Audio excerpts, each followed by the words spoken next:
Call to order the committee of the whole for Tuesday, June 25th, 2024. Let the record show that all aldermen are present. First on our agenda is a Wayne Street project update. Mr. Mayor.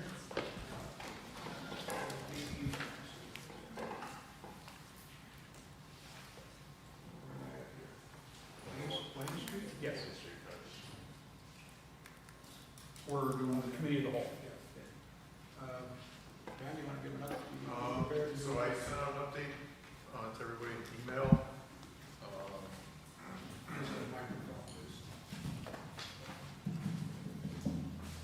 So the update was submitted out via email. We were able to get a reimbursement request submitted at this point. I haven't heard much more than that. So it's a reimbursement, you guys, we were able to process a reimbursement, was submitted to the state, yes? Yes. Okay, great, thank you so much for that. Okay, so that, from your understanding then, Ben, that should mean our funding with the state for that project should be good. Based on what I've What was communicated, communicated, yes, that's the understanding. So, they wanted us to submit a reimbursement. and we've got that in. Okay, all right, thank you very much. Any comments or questions? Alderman Robinson? How much was that reimbursement resubmission for? Do you recall the amount for that reimbursement? Ballpark. So the reimbursement amount was for the first payout from the engineering consulting firm. So it was only a couple $1,000s.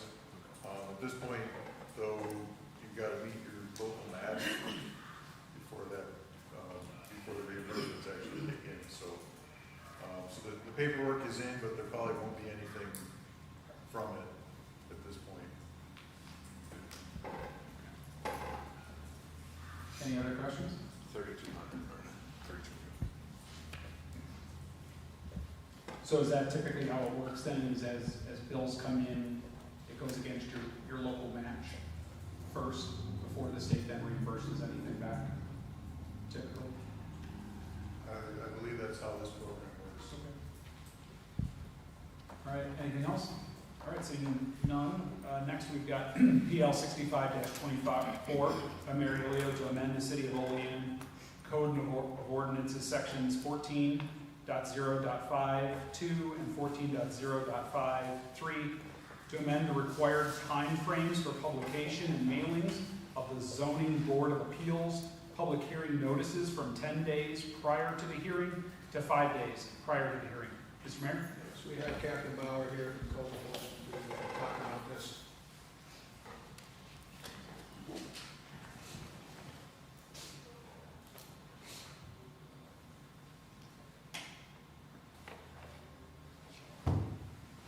All right, with the zoning board's meeting on Thursday, our decisions and stuff don't get out until Friday. With the current requirement, we have 10 days to notify the public of public hearings. The paper does not print Saturday, Sunday, or the paper's printed Saturday, not printed Sunday, not printed Monday. It's printed Tuesday. That is the 10th day from our next hearing. If there's a holiday that occurs on that Tuesday, we're out of compliance with our law.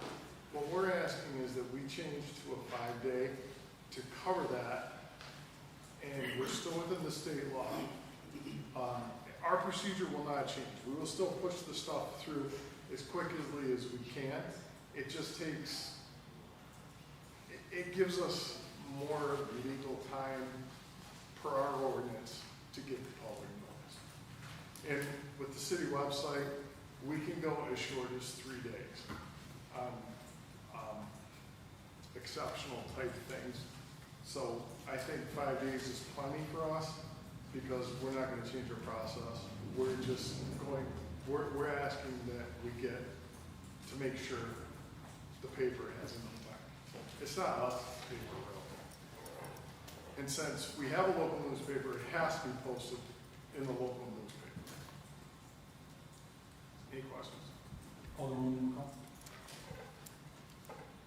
So, well, first of all, the newspaper does come out on Monday, it just is online. So it's Monday through Saturday. If the state law says it has to be in print. Okay, I'm gonna say I'm not in agreement. I think that we have many people who say that that even 10 days, they struggle to have that. I know that local residents within that area would be notified, but I think that 5 days is too short to expect people, whether they're working or not, to get that information and get that out to them, and them to be able to get it, kind of digest it, get to the meeting, because we hear all the time that people didn't know about meetings, and I know that that's not always the case, right, that we post things on the website. But I think that maybe this is a place to advocate at the state level about what needs to be published. We know that newspapers, unfortunately, are on their way out. That's not an efficient way to get information out to the public. Our website would be, something else. So I think it also takes some advocacy to say that this is, it's just not an effective mode of notifying the public. Alderman Benton? What's our timeline for if we have our public hearing notice? We have to do 10 days, right? Depends on what the public hearings are. For local law, the state doesn't specify. Alderman Robinson? It was mentioned that because the Times Herald only prints on certain days and the law states it has to be printed for X amount of days, what if the Times Herald folds tomorrow? Would the city of Olean be out of compliance until the law is rewritten? There's provisions in the paper fold. Oh, there are provisions? Yes. And then the second question was, how come we didn't consider going to 7 days instead of 5 days? I'm fine with some. You're fine with 7 days? And just to throw my viewpoint in as well, I'd be fine with 7, but I'm in agreement with Alderman McCall that dropping the time frame that the public is informed of something when we hear all the time, we didn't know, there wasn't enough time, things of that nature.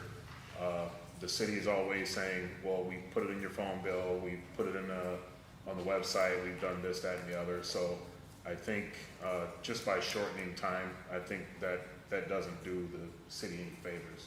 I think procedurally, if it hinders the zoning board, then maybe the zoning board can do something differently to where it aligns with this, or they just consider the next time they meet is when they put whatever action into place. I mean, I'm not 100% sure how that board works or their formalities, so, but that's just my viewpoint.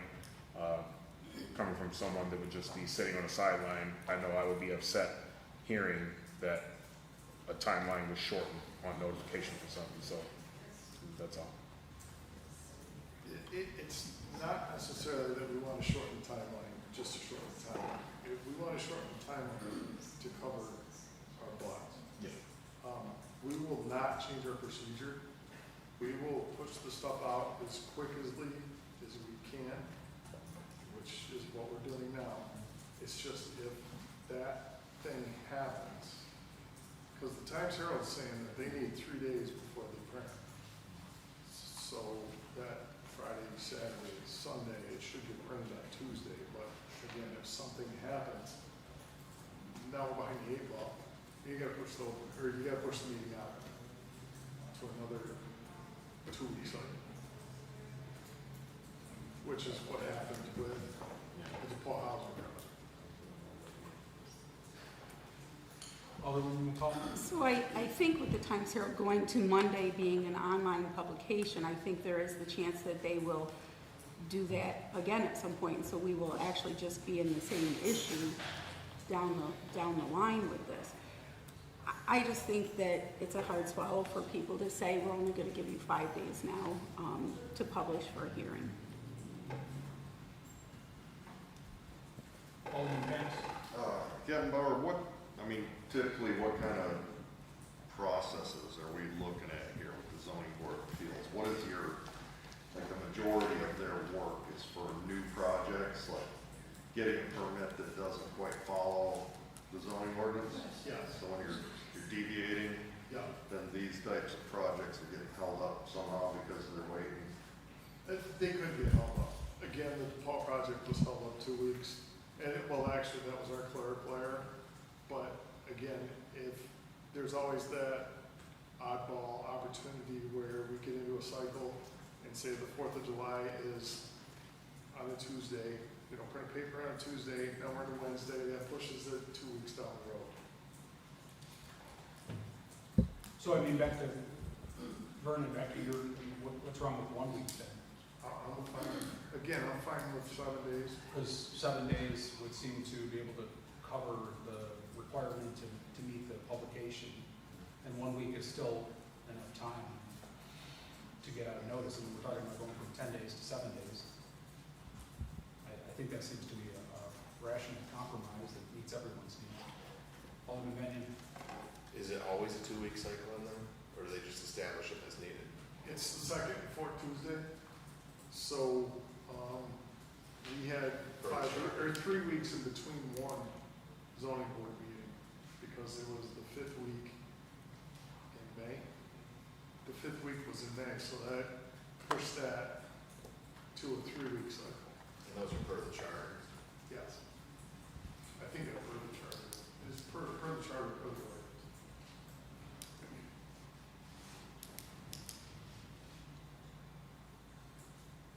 Any consensus?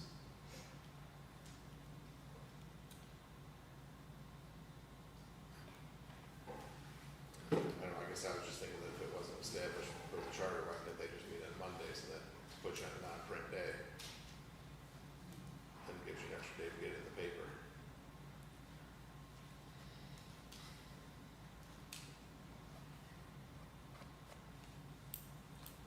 Is this something that we would like to postpone and revisit, get some feedback? Is it something that we want to amend? Are we prepared to vote on this right now? I guess I'd like to understand where the sense of urgency is from. What is this causing, waiting more time to process this? What is it doing that's, you say it holds up somebody's project, but regardless of what project it is, I could say if you're gonna build something significant, you should be planning ahead of time. No, that's a Right, so really good point. If I say that, what is the rebuttal to that? And these projects take 15 years, it seems. What's a week or two, I guess, in the grand scheme of things?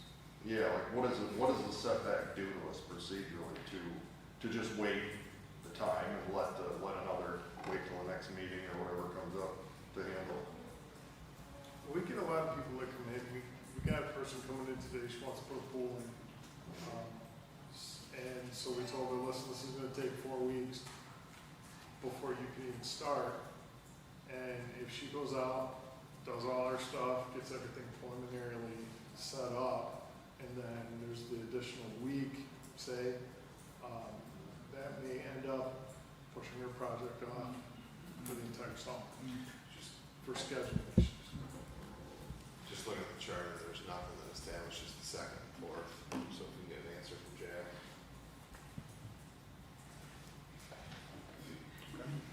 Could there also be a special meeting, like we've had special meetings before, so if there was a project that really needed, and I don't think a pool would fall under that, quite honestly, but if there was something that needed urgency and that wouldn't fit into that, could there be the opportunity to set a special meeting to review that? But I tend to agree with you too, Jason, what is the potential fallout for waiting that extra time Yeah, frame? that's my stance.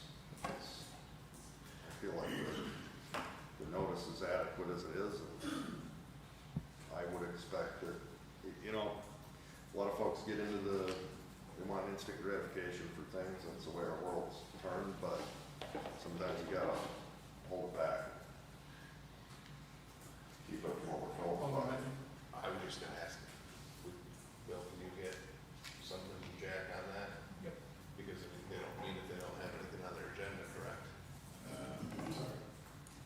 come and hold a meeting if they don't have anything on their agenda? No. So then, per the charter, then, as you said, then they should meet even if they don't have something, right?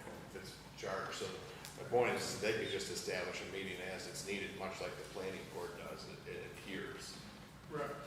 So then you could just schedule that to compensate for that 10-day with the print. Or you can go to a Monday, a non-print day.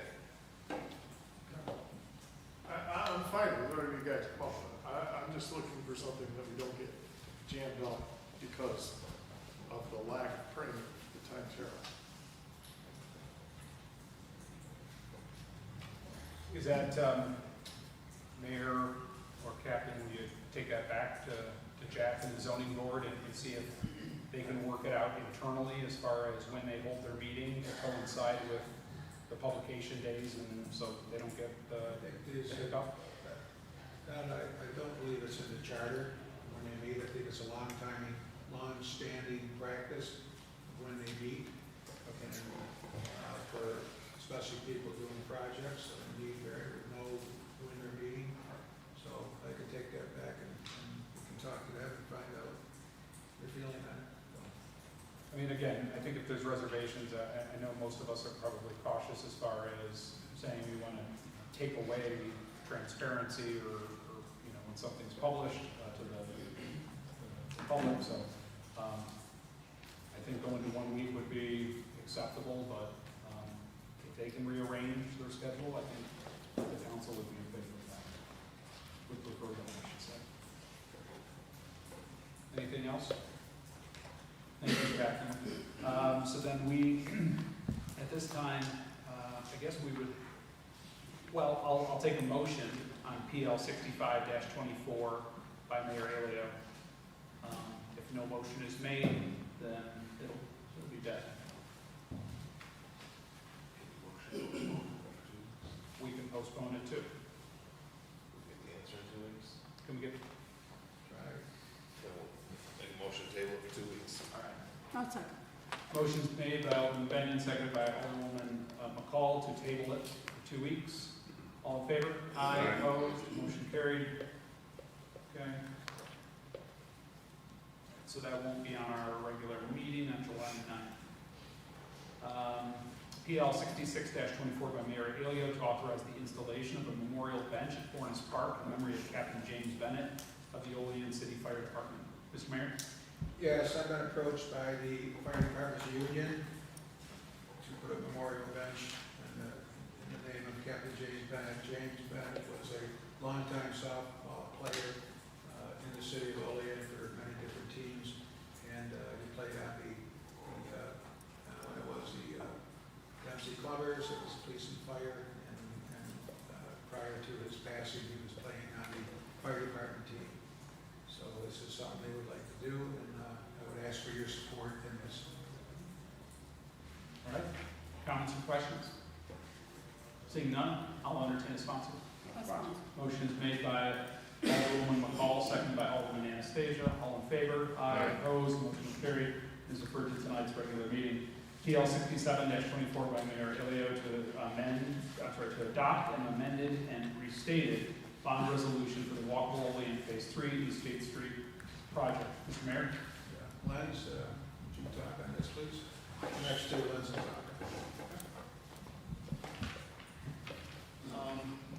We're gonna amend two bond resolutions for East State Street and also South Union. The first one is the East State Street. We didn't have any contingency in that bond when we did it back in 2021. And also due to price of things going up, and we short for $1.4 million. So we're gonna raise that up to 3.8 instead of $2.4 million. All right, so the request was presented to Alderwoman McCall and myself for the need for additional contingency. This is something that we probably should reinstate as a practice as we do any capital projects, but certainly these major capital projects. And just keep in mind, it doesn't necessarily mean that it has to be spent. It's money that's set aside in the situation that there is an emergency, I don't know, something happens and we need additional monies. When we do a bond anticipation note, a ban, it's the temporary financing. So this just gives us access to go out and borrow more on a short-term basis. And then if we don't spend it, we give it back. In the meantime, one of the questions I had is, where does the money sit? All right, because obviously if you borrow money, there's interest attached to it. We are able to park that money in our New York class portfolio, which actually provides an offsetting interest rate where the rates are right now. So it's effectively not going to cost us interest to borrow the additional money. And if we don't use it, we give it back. That's my summary. Is that right, Lance? Yeah, correct. If you don't mind me, I'd like to add something to, I think that's something we would like to get back. Because back in the day, I think we used to do that. We used to get contingency for any capital project that we do. Lately, we fall in the bad habit of not doing that. When we don't do that, that mess up our fund balance. Because every time we have a shortfall, every time we have a change order, that goes into our fund balance. That is correct. Just so that, because I didn't hear clearly, what is the contingency numbers that we're looking for both of those projects? For 10, do you have an actual amount? I don't have that. I don't know. So what they're going to be building in to those resolutions would be 10% of each of the project total costs.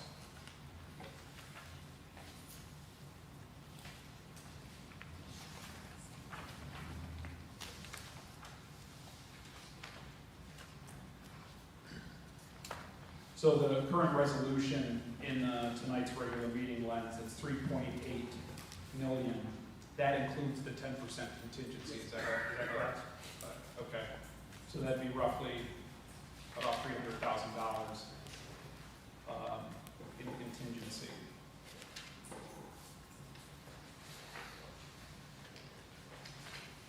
And then the other one, is South Union Street. This one is only, well, from 3.7 that we had the ban for, now we're gonna go to 3.9. That includes the 10% of contingency for that project as well. okay. Yeah, so there's, again, roughly another $300,000 in contingency. All right, so the difference there is that South Union Street is 100% funded by DRI monies, and East State Street project did include some additional monies that the city helped contribute. Alderman McCall? And Lens, and this is in part because of when we kind of were looking to do the project and the cost of materials haven't increased and such, so that's in part why it increased, correct? Which one? For the first one in particular. Oh, the East State Street? Yes. Correct, because when we did that project, when we banned for that project was 2-3 years ago before COVID hit. And as you know, everything goes up since COVID. We banned for $2.4 million ban. It's not enough. Yeah, I just wanted to make sure that that was clear to people, that it wasn't like a different project or something. It was the cost of materials from when we first got it to now, and when we're ready for it to go forward with the project. Anything further? Just keep in mind that we do have a change order policy in place, so the council will have that'd be brought to the council for anything over, I believe, $25,000. That's to come to the council. All right. Okay, seeing none, no more questions? John, Yeah, Alderman Bennett. is that, Bill, that change order policy, or John, is that aggregate, or just like for every change order, as long as it's under 25, you can do it without policy? I believe it's So an you- individual change order, So it has to be over 25,000. So you could put 20 change orders for $25,000 in with no council. theory, yes, yes. Practicality, not gonna happen, not gonna come to you. So, For practicality, if they were under 25, it wouldn't have to come to us. well, you know, I think it's important to, if we start seeing that many starting to happen, I think I would feel better come to the council and say, we have some issues, and I want you to know about it, so. That's something that you could easily rectify with an adjustment to our policy. You know, if you say not to exceed a certain threshold, because I mean, that's a valid point.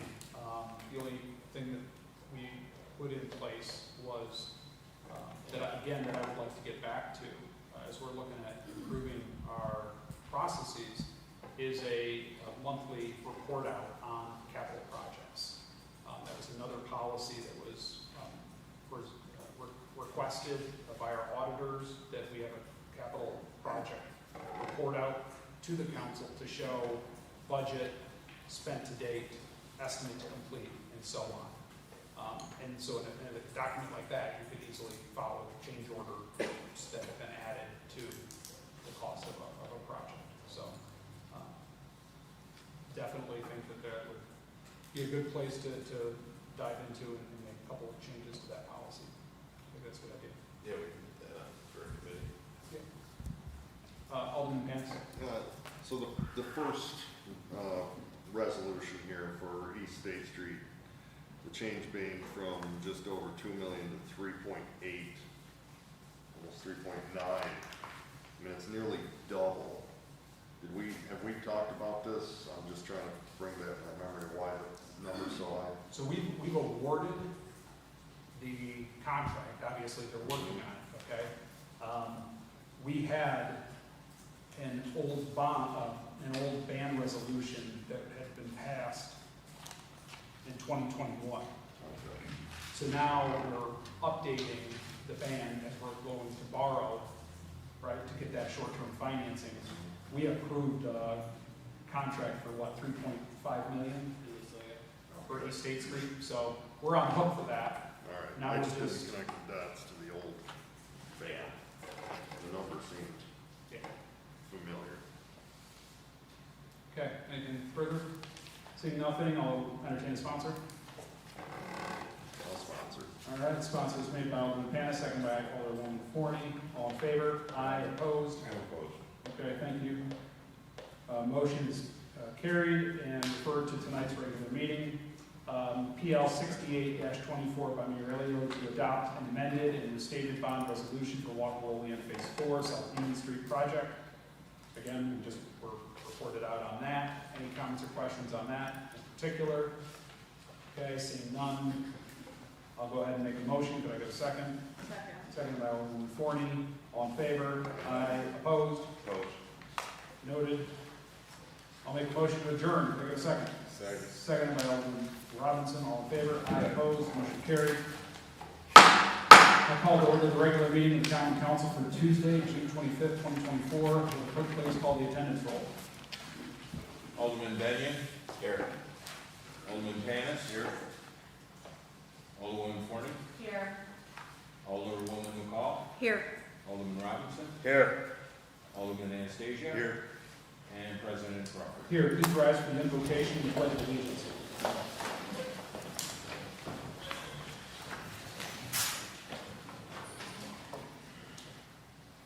Heavenly Father, we come to you today asking for your guidance, wisdom, and support as we begin this meeting. Help us to engage in meaningful discussion, allow us to grow closer as a group, and nurture the bonds of this community. In your name, we pray. Allegiance to the flag of the United States of America, to the republic for which it stands, one nation, under God, indivisible, with liberty and justice for all. Reading, correcting, and approval of the minutes of the previous regular meeting. Regular meeting of the Olean Common Council was held on Tuesday, June 11, 2024 at 6:20 p.m. Present were Alderman Crawford, Benyon, Panis, Corney, McCall, Robinson, and Anastasia. None were absent. Make a motion to approve the minutes of the previous regular meeting. Could I get a second? Second. By Alderman Robinson. All in favor? Aye. Opposed? Motion carries. Committee reports and unfinished council business. None? Communications from the mayor. None, thank you. Miscellaneous communications, None? city official reports, None. proposed legislation and referrals. PL number 63-24 by Mayor Elio, referred to the regular meeting Tuesday, June 25th, 2024 for resolution by Council President. PL 64-24 by Mayor Elio, referred to regular meeting Tuesday, June 25th, 2024 for resolution by Council President. PL number 65-24 by Mayor Elio, referred to the Committee of the Whole, Tuesday, June 25th, 2024 by Council President. PL number 66-24 by Mayor Elio, referred to Committee of the Whole, Tuesday, June 25th, 2024 by Council President. PL number 67-24 by Mayor Elio, referred to Committee of the Whole, Tuesday, June 25th, 2024 by Council President. And PL number 68-24 by Mayor Elio, referred to Committee of the Whole, Tuesday, June 25th, 2024 by Council President. All right, before I open it up to public comment, I'd like to give an opportunity to any of the aldermen to make a statement at this time. All right, clerk, will you please read the public comment statement? The public comment portion of the Common Council regular meeting is established to provide members of the community with the opportunity to publicly state their views, voice their concerns, or to provide input pertaining to any issue affecting city government. Additionally, the mayor, Common Council members, and the city department heads encourage any person with questions to contact them at their offices. All right, at this time, I will invite members of the public. Just because we have a large crowd here tonight, I just want to make sure that we have timing for everyone. Could I get an idea of how many people would like to speak for public comment? Okay, that's not too bad. So we'll keep it at the 5 minutes apiece. I'll invite any members of the public to approach the podium. Please state your name and address for the record. You'll have 5 minutes.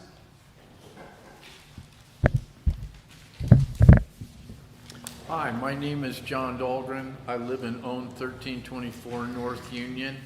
This is the ongoing saga. About a year ago, we went and cut out over a ton of the corner to put in the handicap access sidewalks. At that time, the John Long Company suggested that we build up the 22 inches with the retaining wall and that we fit in the walkway around our building, which is necessary for us to have the handicap access that we're working for on the first floor. Main Street of America, that's the John Long's company, has sent me a thing saying they want to pay for, blah, blah, blah. And the piece they want to pay for is the 2 stones that are still sitting up next to my building. The concrete Band-Aid that was poured without my permission, that I received a letter from Bill Alio 10 days after they did it. It's ugly. That being said, we went ahead and turned in a notice within 90 days. That's called the N90, and unfortunately, Frank did not get that to your insurance company on time, so they have denied me a claim because I was told that if I wait, this would be taken care of. I turned that in on the 90th day and have witnesses to that effect.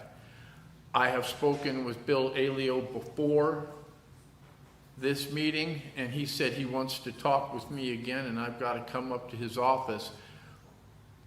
I need to get that corner fixed. It has been a year, and I gave everyone in this council and the mayor the flood map.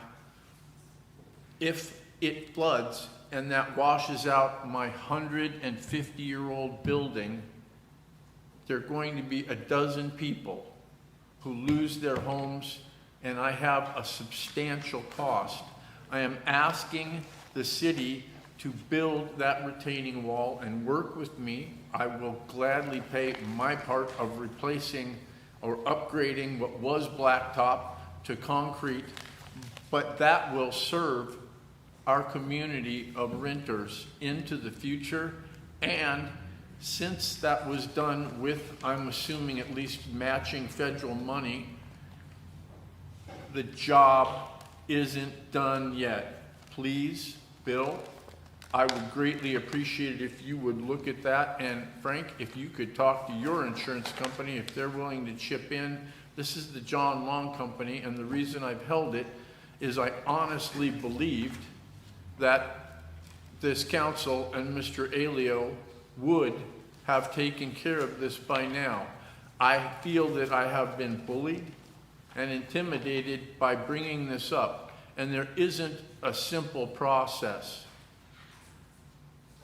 Every other city that I've worked for, and I got 4 different mayors elected in Cincinnati, the way they did it is they hired ombudsmen, generally seniors and people that had been familiar with the community. Since you have extra monies, when complaints come in, they know how to work with the people, and they know what your insurance does and doesn't do, and that person could know how to work with people. So as a city, instead of having to deal with complaints, you could have people thinking, hey, they're on my team, instead of getting yelled at and some wait, misdirect.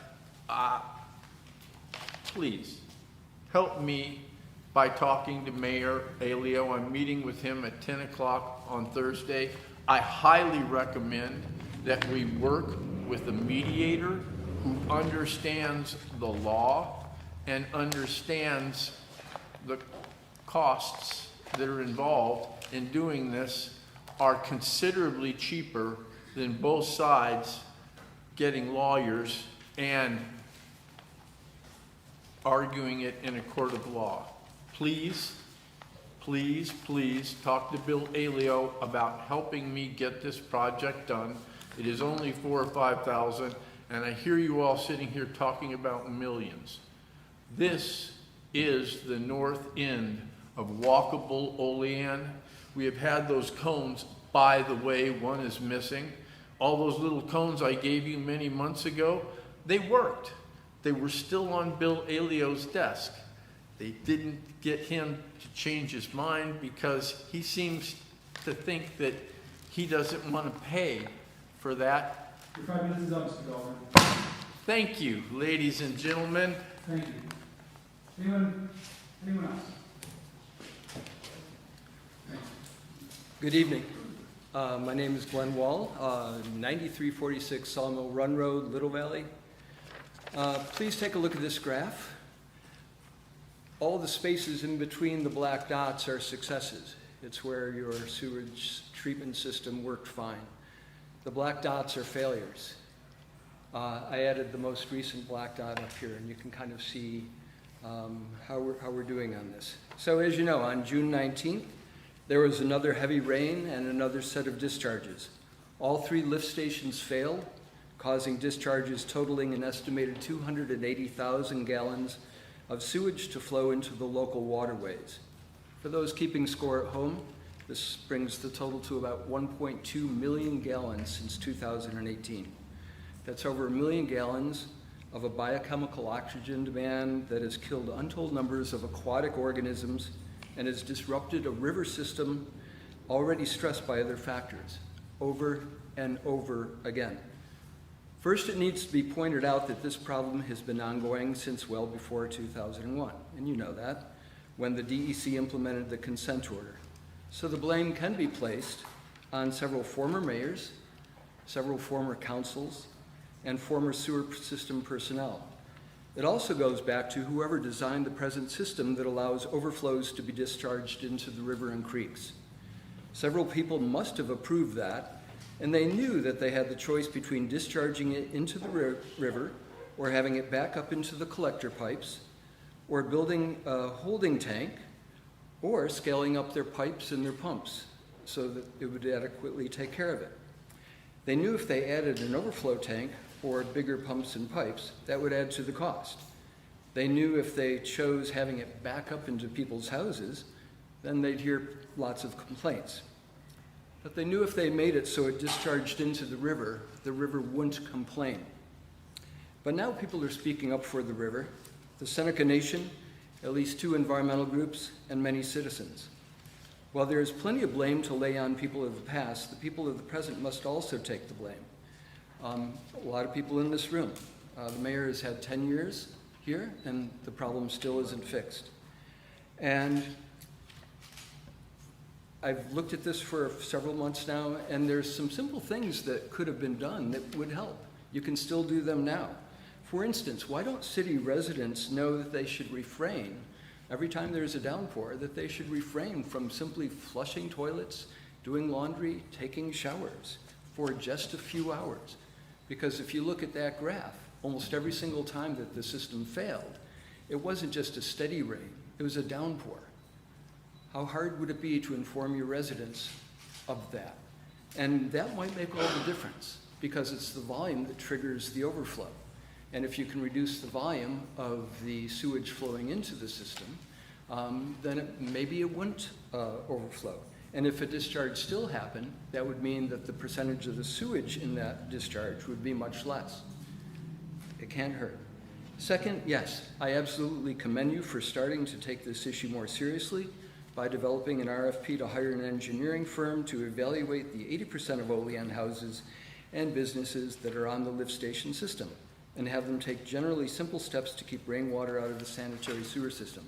I would encourage you to include in this request that it needs to be a very large-scale operation that leads to no more discharges within months, rather than a small-scale effort that would take many years to have the desired effect.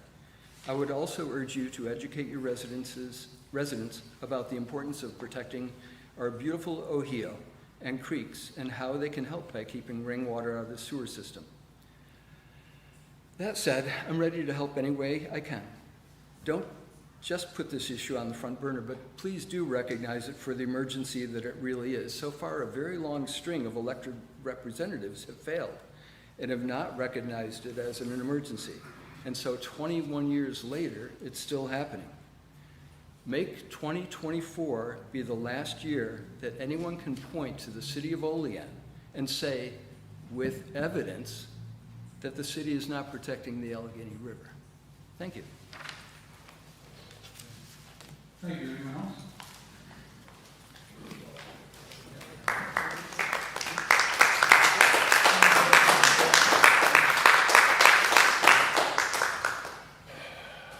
Jag vill skräna upp och gå. Digga på någon dans, digga så. Och heel, to nigga up to någon gig. He with Hundreds I am.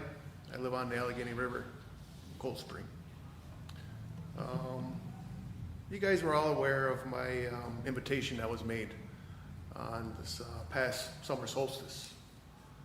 And I was disappointed that I didn't have anybody show up. I had Rick show up. Rick paddled with me that day. I had another gentleman from the Olean Times Herald show up. I had a little bit of communication with a couple of the council members in regards to their schedules and their appreciation for the invitation. But it was such a beautiful day, regardless of what prior happened to that. Because I tell you what, when I pulled into town that morning, I had no clue what happened, other than seeing some flooded areas back on the back river road that my father and I drove up after he dropped me off, or dropped my car off in Allegheny. So seeing that, first thing that came to mind is like, well, I'll tell you what, first of all, I'm not party to the news unless somebody tells me something. I don't watch TV. I don't have 247 on my TV. We may watch movies or something like that. So anything that's happening or has happened, one thing I'm going to get to know it by would be hearsay. Somebody tells me something. So that morning I had no communication as to from my friends or my community or anybody told me that anything had happened, other than making mention that or recognizing the rain that we drove in. So my father says, oh yeah, he says, on the news last night, he says, watching 11 o'clock news, and he said, there was a storm that was coming in. Oh, okay, then I noticed that we were driving in that one of the pipes was discharging, And come to find out that was the appropriate one that should be discharged. So not knowing what had happened the previous evening, I set forth with my full intention of honoring you all for the steps that you have taken, for the approach that you have initiated to rectify this issue. I'm grateful for Glenn because this guy knows what he's talking about. I'm not party to his information until he says something here these evenings when he speaks to you. So I'm troubled by some of the stuff that he has said. I'm troubled by the current situation. I don't know. I can look back and I can even question my own actions if I would have had gotten that water knowing that there was a discharge that prior evening. Because I had difficulty in sharing the videos that I had made throughout that day. I was looking back and I was reluctant. It's like, man, I felt like I was betrayed. Nobody told me what happened. So come to find out that the announcement was made 8 o'clock that morning, I guess, was it? I don't know. Brad's not here, or whatever his name is. Brad Kemp. I think you could answer that question. So what happens when this happens? Who's notified? How are they notified? When are they notified? Is it automated? I thought you guys got a new alarm system. How does that work? Nowadays, man, you think somebody would be on the ball, know what's going on instantly. So, got a lot of things to look at here. And what I would appreciate is a conversation. I don't want to stand here directing you or trying to guide you. No, I want to work together on this. I want to work together, like Glenn said, let's make it this year that something happens. It's been a long time. I wasn't party to that information. It's been a long time.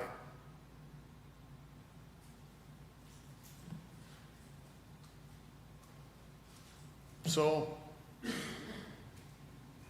still, an expression of my gratitude. And I speak for those who do not have a voice. I speak for those waters. I speak for the animals. I speak for the birds. I speak for the winds. I speak for the rains. And we thank you for initiating this. But you guys got to pick it up. Let's keep moving forward. I was hoping to see something else on the agenda tonight. I still don't see anything. I heard first conversation and mention of what you guys and your intentions and what you want to do. What progress have you made? Did you guys allocate any money? Did you guys make any contact? Did you guys even write an email yet? This is one-sided conversation because I know you guys ain't going to tell me nothing. So those are my questions. And I hope, like I said, I want to help. I offered myself unto the mayor. I offered myself unto Vernon. I'll give you my time. I'll give you my knowledge. I'll give you my heart to educate your community, to let them know what's going on. Like Glenn was saying, let's not make this an issue. I know last time you guys talked about it, you talked about invoking code and people's compliance to regulations. You're over 5 minutes, sir. So I appreciate your time. Go away.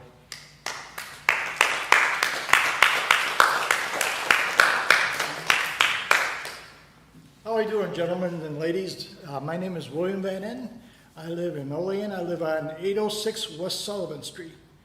Now, the other day, I seen a horrible crash because people do not stop at the stop signs or they come down the one-way streets. And someday, somebody's going to get killed there. Okay. And I seen it today. FedEx truck come right down the one-way street. Okay, nobody's doing anything. And then, this is the kicker. I was a firefighter for 27 years. And I see how these guys operate, and they're great. But they're outdated with their equipment, everything. Okay? Where I come from, you don't have a nozzle like this. You have a nozzle like this to put out a fire. Okay? And another thing I want to talk about is these young kids. There's no consequences for what they do. I called the cops the other day because down there on where the Trans Am is, they tore that squirrel right off the foundation, jumping on it. And I talked to the woman, or the girl, because she was older. I said, you let these kids do this stuff? And they don't. They don't care. There's no punishment for what these kids do. I had a bike that was stolen. It was $3,000, an electric bike. I've called them 2 weeks ago, and I still haven't heard anything. And when I called the police department, oh, it's on the bulletin board. Okay, I work hard for my stuff. I just moved here 4 years ago. I would never want to recommend the city for anybody because the juvenile delinquency is out of control. Nobody's doing anything. And when I called the police department on that squirrel, the operator hung up on me. Now, what kind of a system is that? You know what I mean? I'm not trying to, this is my first time to be in an account or the meeting here. I don't know what to say, but I'm bringing out what it bothers me. Where I come from, people don't, when the cops call, they take care of it. And I know the governor's got rules, they changed the rules, and I feel sorry for the officers of the law. But there's nothing nobody's doing about it. Nobody's gonna step up and say, hey, this guy did this guy did that. And nobody's gonna, you know what I'm saying? Nobody's gonna say a word because they don't wanna get involved. Where I come from, you get involved with your community. And I don't see it here. I see all kinds of people doing all kinds of things, but nobody gets involved when it comes to juveniles or thievery. I had a guy go over to my mother's house yesterday, knocked on the door, hey, can you help me out? I need 20 bucks. I'm homeless. And the guy was dressed better than I was. Okay, what's that? I mean, these guys, and I'll tell you, I got to give one commitment to, I called the code enforcement the other day or so, and that gentleman, it was really polite. I mean, the officers are polite and everything. That gentleman, when I told him where my mother lived, they had a dead carcass of a woodchuck that was laying in the guy's backyard, and nobody would take care of it. So I called the code enforcement officer. That gentleman went over there, and they took care of it. Now, that's the kind of respect that people need around here. They need respect for their officers. They laugh at the cops. I know, because I used to work with the McKean County Sheriff's Search and Rescue Team, and we never got laughed at. These cops around here are getting laughed at because there's it's like being grade school. Don't do that. Slap the hand, that's it. But you guys are the city. Don't you have any control over the laws? Because these kids are running amok. And I mean, that's just the way I am. I mean, I grew up in a small town. I moved over here because I wanted to expand my horizon. What a mistake that was. Seriously. I mean, come on, you guys nobody's doing anything. I mean, I know, like I said, the governor's got your hands tied. And there's not a lot of things you can do, but there's got to be something we can do with these juveniles. And when the juveniles yell at you and call you names, the one girl says she's going to stab me in the gut and take my guts and stuff them all over the ground. Now, what kind of people raise them? They act like that. You all must have children. How would you like if somebody beat on your child? Or somebody gets killed because they come down a one-way street and not paying attention. I went to driver's class just for the fun of it to see what it was, and they talked about teenagers texting. What about the people text and drive? It's not just the teenagers, it's everybody. I've even seen, God forbid, the police officers going down the road on cell phones. I mean, if it's not good for the police, why is it good for the other people to list? You know what I'm trying to say? I'm just upset because, and then they broke into my garage, tried to steal the other bike out I got, and I caught them. What was I going to do? Call the police? 4 hours later to come and see where he was? I've called him a dozen of times about cars coming down that one-way street.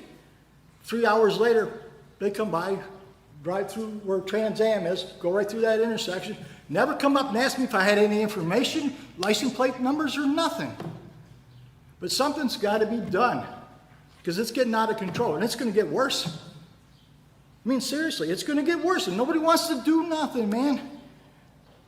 I was in the service. I helped my country. I was a firefighter. I've done my time to help the community. I served my country, and what do I get? A kick in the butt. For what? Nothing? We're adults here. These kids nowadays have no control. Their parents don't have no control. I mean, seriously, when they come up and knock on your door and ask for money, and you call the police? You're at 5 minutes. All right, well, hope you do something. Thank you. Anyone else? Anyone else? Anyone else? At this time, I'll call public comment closed. Finance and bills. The auditor has processed bills and claims against the city of Olean as per list submitted to each alderman and recommends payment thereof. Whereas the auditor has presented to the common council bills and claims against the city of Olean totaling $2,783,080.91 for the budget and recommends payment thereof. Now therefore be it resolved that the same be and are hereby audited and allowed, and the auditor is hereby authorized and directed to draw warrants for the payment thereof at the amounts set opposite each respective claim. All right, we've all received our copies of finance and bills. Are there any questions? Seeing none, I'll entertain a sponsor. I'll make a motion. Could I get a second? I'll second. Second by Alderman Anastasia. Will the clerk please call the roll?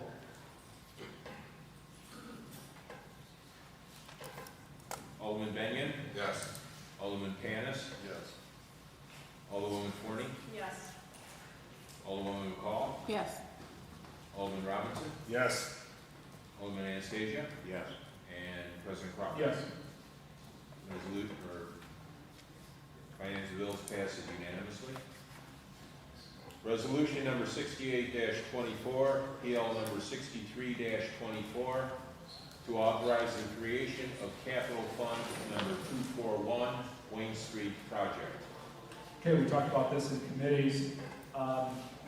This is just a formal action to create that capital fund for the Wayne Street project. Comments or questions? Seeing none, I'll go ahead and sponsor. Could I get a second? Second. Second by Alderman Panis. Will the clerk please call the roll? Alderman Benyon? Yes. Alderman Panis? Yes. Alderwoman Forney? Yes. Alderwoman McCall? Yes. Alderman Robinson? Yes. Alderman Anastasia? Yes. And President Crawford? Yes. The resolution passes unanimously.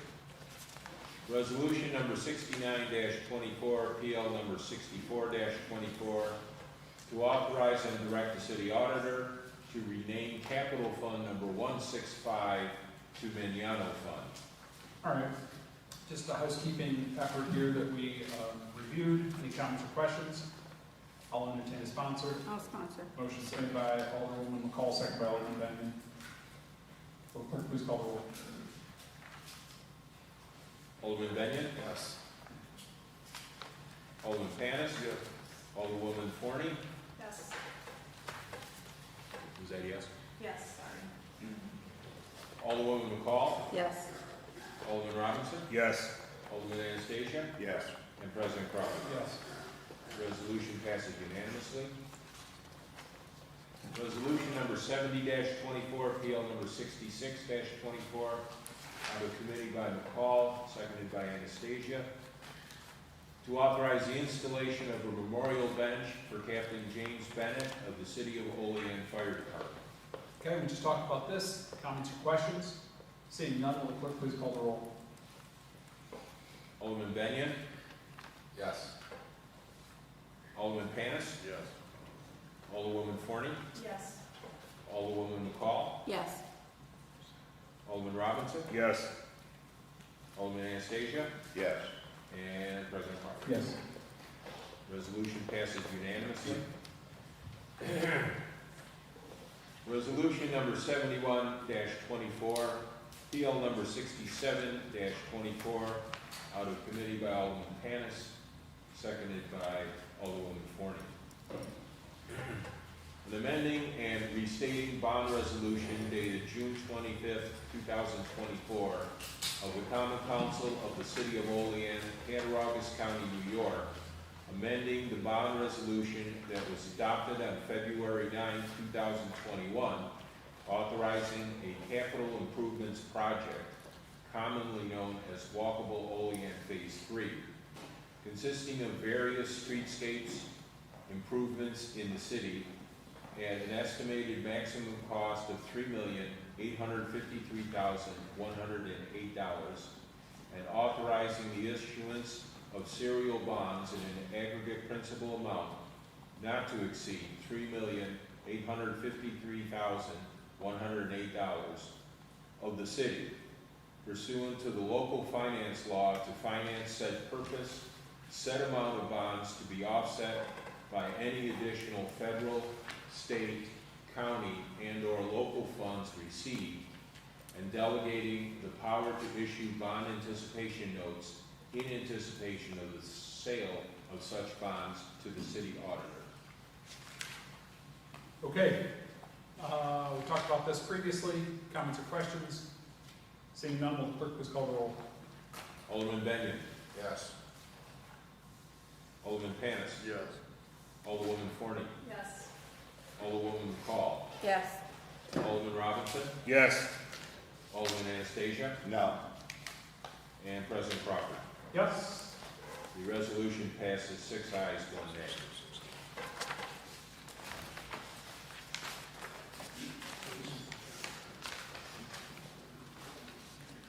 Resolution number 72-24, PL number 68-24, out of committee by Alderman Crawford, and Alderwoman Forney. An amending and restating bond resolution dated June 25th, 2024, of the Common Council of the City of Olean, Cattaraugus County, New York, amending the bond resolution that was adopted on June 11, 2024, authorizing a capital improvements project commonly known as Walkable Olean Phase 4, consisting of various streetscape improvements to South Union Street in the city at an estimated maximum cost of $3,981,087, and authorizing the issuance of serial bonds in an aggregate principal amount not to exceed $3,981,087 of the city, pursuant to the local finance law, to finance said purpose, said amount of bonds to be offset by any additional federal, state, county, and/or local funds received, and delegating the power to issue bond anticipation notes in anticipation of the sale of such bonds to the city auditor. All right, talk about this one too. Any comments or questions? Seeing none, will the clerk please call the roll? Alderman Benyon. Yes. Alderman Panis. Yes. Alderwoman Forney. Yes. Alderwoman McCall. Yes. Alderman Robinson. Yes. Alderman Anastasia. No. And President Crawford. Yes. The resolution passes 6 ayes, 1 nay. Okay, I'll make a motion to adjourn the regular meeting. We've got we've got committees afterwards. Gotta get a second.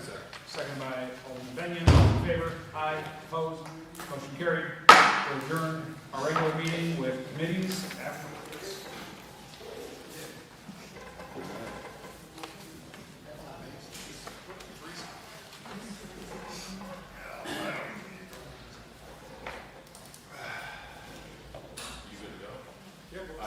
I'm just stretching.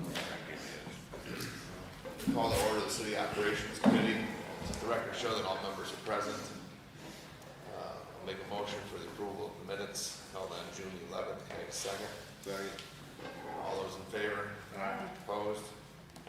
Under unfinished business, Vernon Irving Parkway. Thank you. Irving Parkway, basically we're coming back to this to find out from the city if they made a decision on whether they're going to go with millings for Irving Parkway, or any other decision, conclusion they come up with for that particular issue. Ben, go ahead.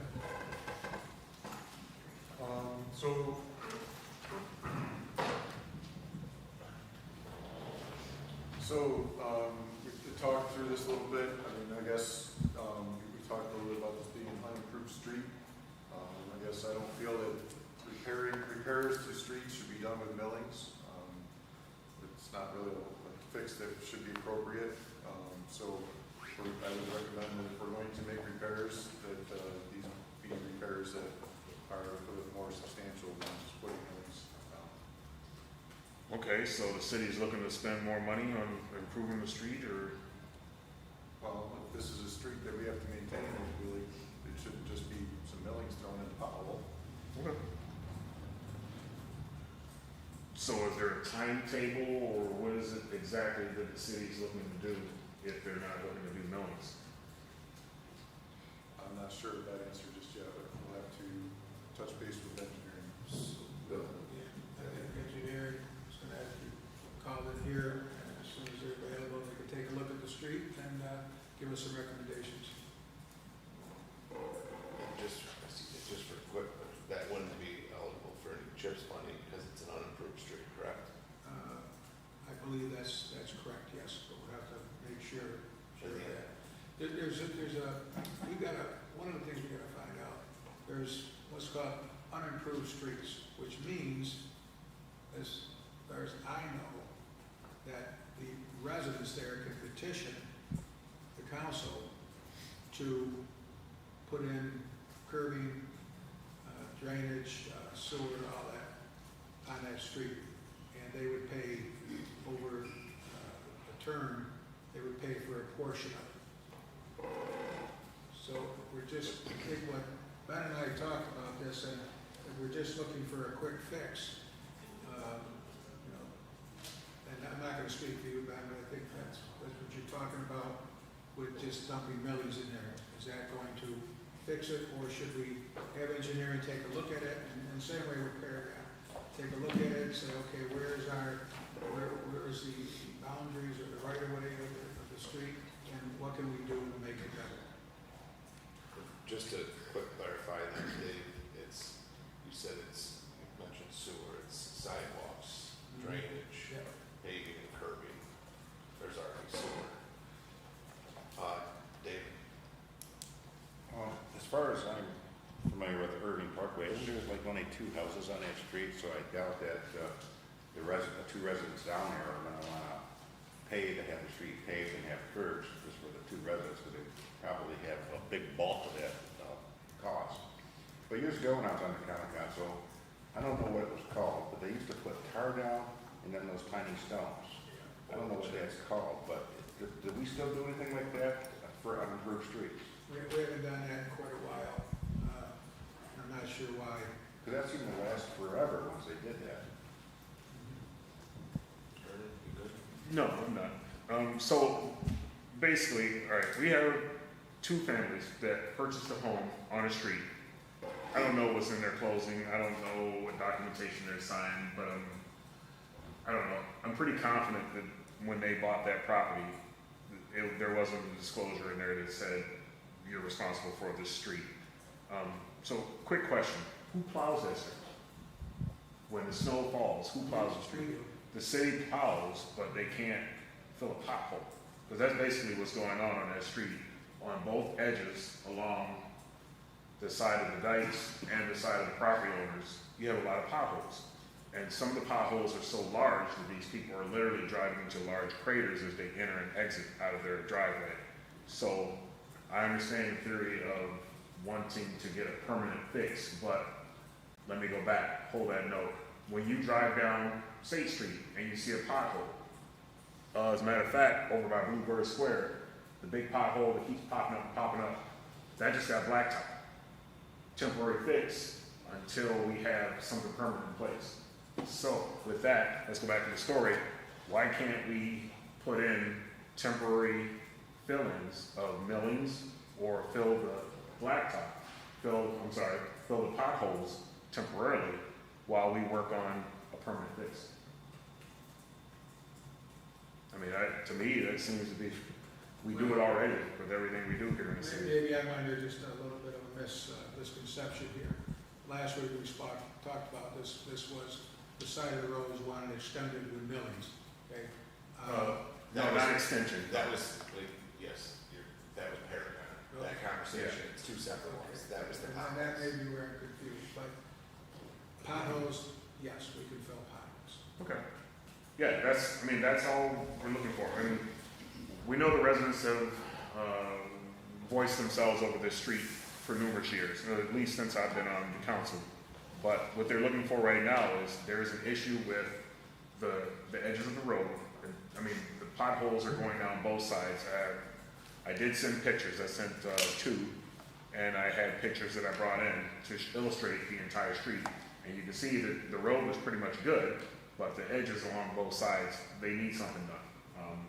And it's just to the point where, you know, if it is a heavy rain day and the road fills up with water, you hit something, I mean, you could potentially cause damage to it. So what we're hoping and looking for is that the city could just fill those holes and at least make it drivable is all. With that, you mentioned that paving petition policy, but I think maybe you just touched on it too, where the neighbors or the residents could request that. I know that when I looked at that a while back, and maybe we can get some clarification, but there's supposed to be kind of a separate tax rate if you're on an improved street versus an unimproved. And I know a while back when I spoke to Greg Piota at the time, the people on unimproved streets are not taxed any differently. So asking them to pay a portion is kind of like saying, sorry, you've already paid a higher tax amount than you should have. You know, that should be kind of looked at as well. They're paying taxes based on something that they're not receiving.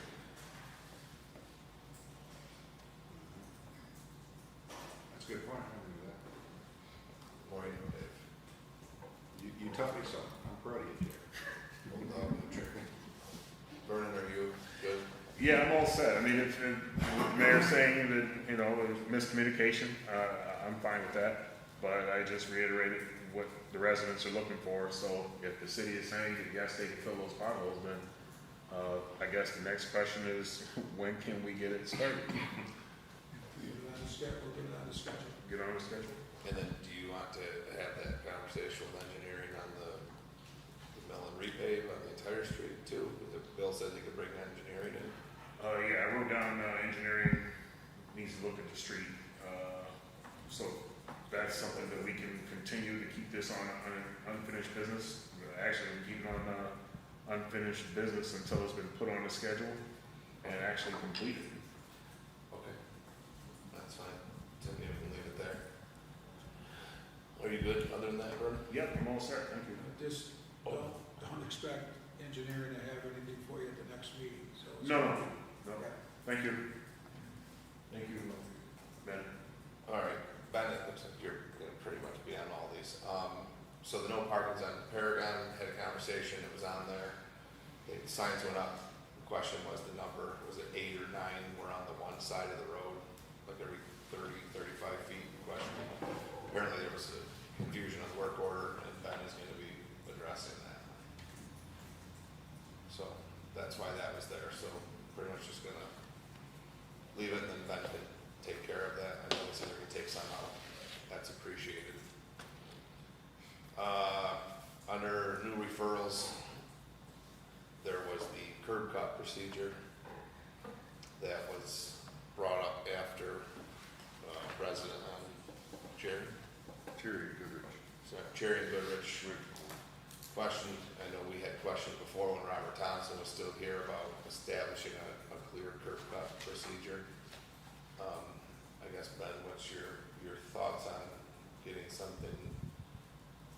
So we did look at it, we had actually a curb cut request come in, last month.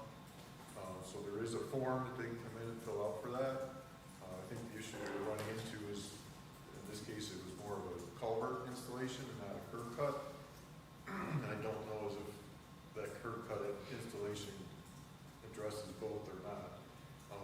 So again, I think on the Cherry Street thing, that's something we need to get engineering to look at for the drainage and the sizing of things down through there. It's not just a one, and obviously you've got, there's more than one person over through there that, needs to be, you know, looked at. So that's something that we're gonna work with engineering on over there. So the process, the procedure, I think, as you mentioned, is something that we should probably try to look at again or take a new look at. You know, obviously, you know, there's been a lot of turnover, a lot of new people. So those types of policies and procedures, I think, are worth trying to look at. We've just got to, you know, also be cognizant of the workload that the city has right now with all the work and projects that are going on. Part of the curb cut procedure I know we talked about was it was kind of at the bottom, and we looked at one a while ago. At the discretion, there's nothing established for like how wide it could be here, and I'm saying as far as parameter, it was all discretionary to who sat in your seat at that time. So it was kind of the thought process of making a uniform policy of saying, you know, if you, within a distance, you can have a double apron or a single apron, because I think it says commercial can have no more than 2 on a road and 24, but there was no real established stuff for residential. People with a double wide driveway, but a single wide apron, so they were asking for extending that out. There was nothing clear on that, so I guess you're kind of open to sitting down and kind of looking at that and trying to come up with a clear, uniform procedure. I think we were in the process of doing that. We'll have to revisit that. I think that Robert Thompson was working on that, I believe, with you on a clear policy. We hadn't met at all on it, so, yeah, yep, so if Ben, you wanna set something up, we can do that. So this is something, I guess, just overall on that same topic is, you know, I have started working with engineering on a lot of their standards or details, you know, so it's a conversation that I am having. So this is, again, one of those items that would be part of that process. It's something that we want to move to the top, and we can maybe talk about that. But in just general, me being new, that's something that that I would like to try to work through, but it's not something that goes very quickly, as there is a lot of information, a lot of details. So that is something that I have had conversations with regarding. Okay, so yeah, so I mean, when you're getting some stuff and you wanna set up a time to meet, we can go over that. And then, yep, Jason. As far as the issue on Cherry Street, is there something we can do to get the resident up there the ability to put in a culvert, even if it's temporary, access their property until we decide what we're gonna do with that right away? How can we get them so they can do what they gotta do? I think we need to sit down and have a conversation. We need to make sure that what we're putting in there is sized appropriately. That's the big kind of, I think, concern right now is, you know, whatever we put in there, I think we mentioned last time, that becomes ours, so it's not appropriate. Now the city's not paying for that in the future. So we need to look at that. Again, I think the drainage area up there needs to be looked at to help to properly size that culvert to be able to get it installed. So if we're gonna do that on the city side, or if we're gonna, you know, make that, and again, because there's no process, is that something, you know, that the resident, you know, needs to, you know, come to us with the proposal and show us that the pipe they're sizing, proposing is adequate for what's going on there. Again, they're probably not set up to do that. So right, I mean, they're set up to come and ask us to give them access to the property and basically tell them what do I have to do to do it. I think it's appropriate to not hold up what they want to do for who knows how long it can take us to do something up there, assuming we do anything.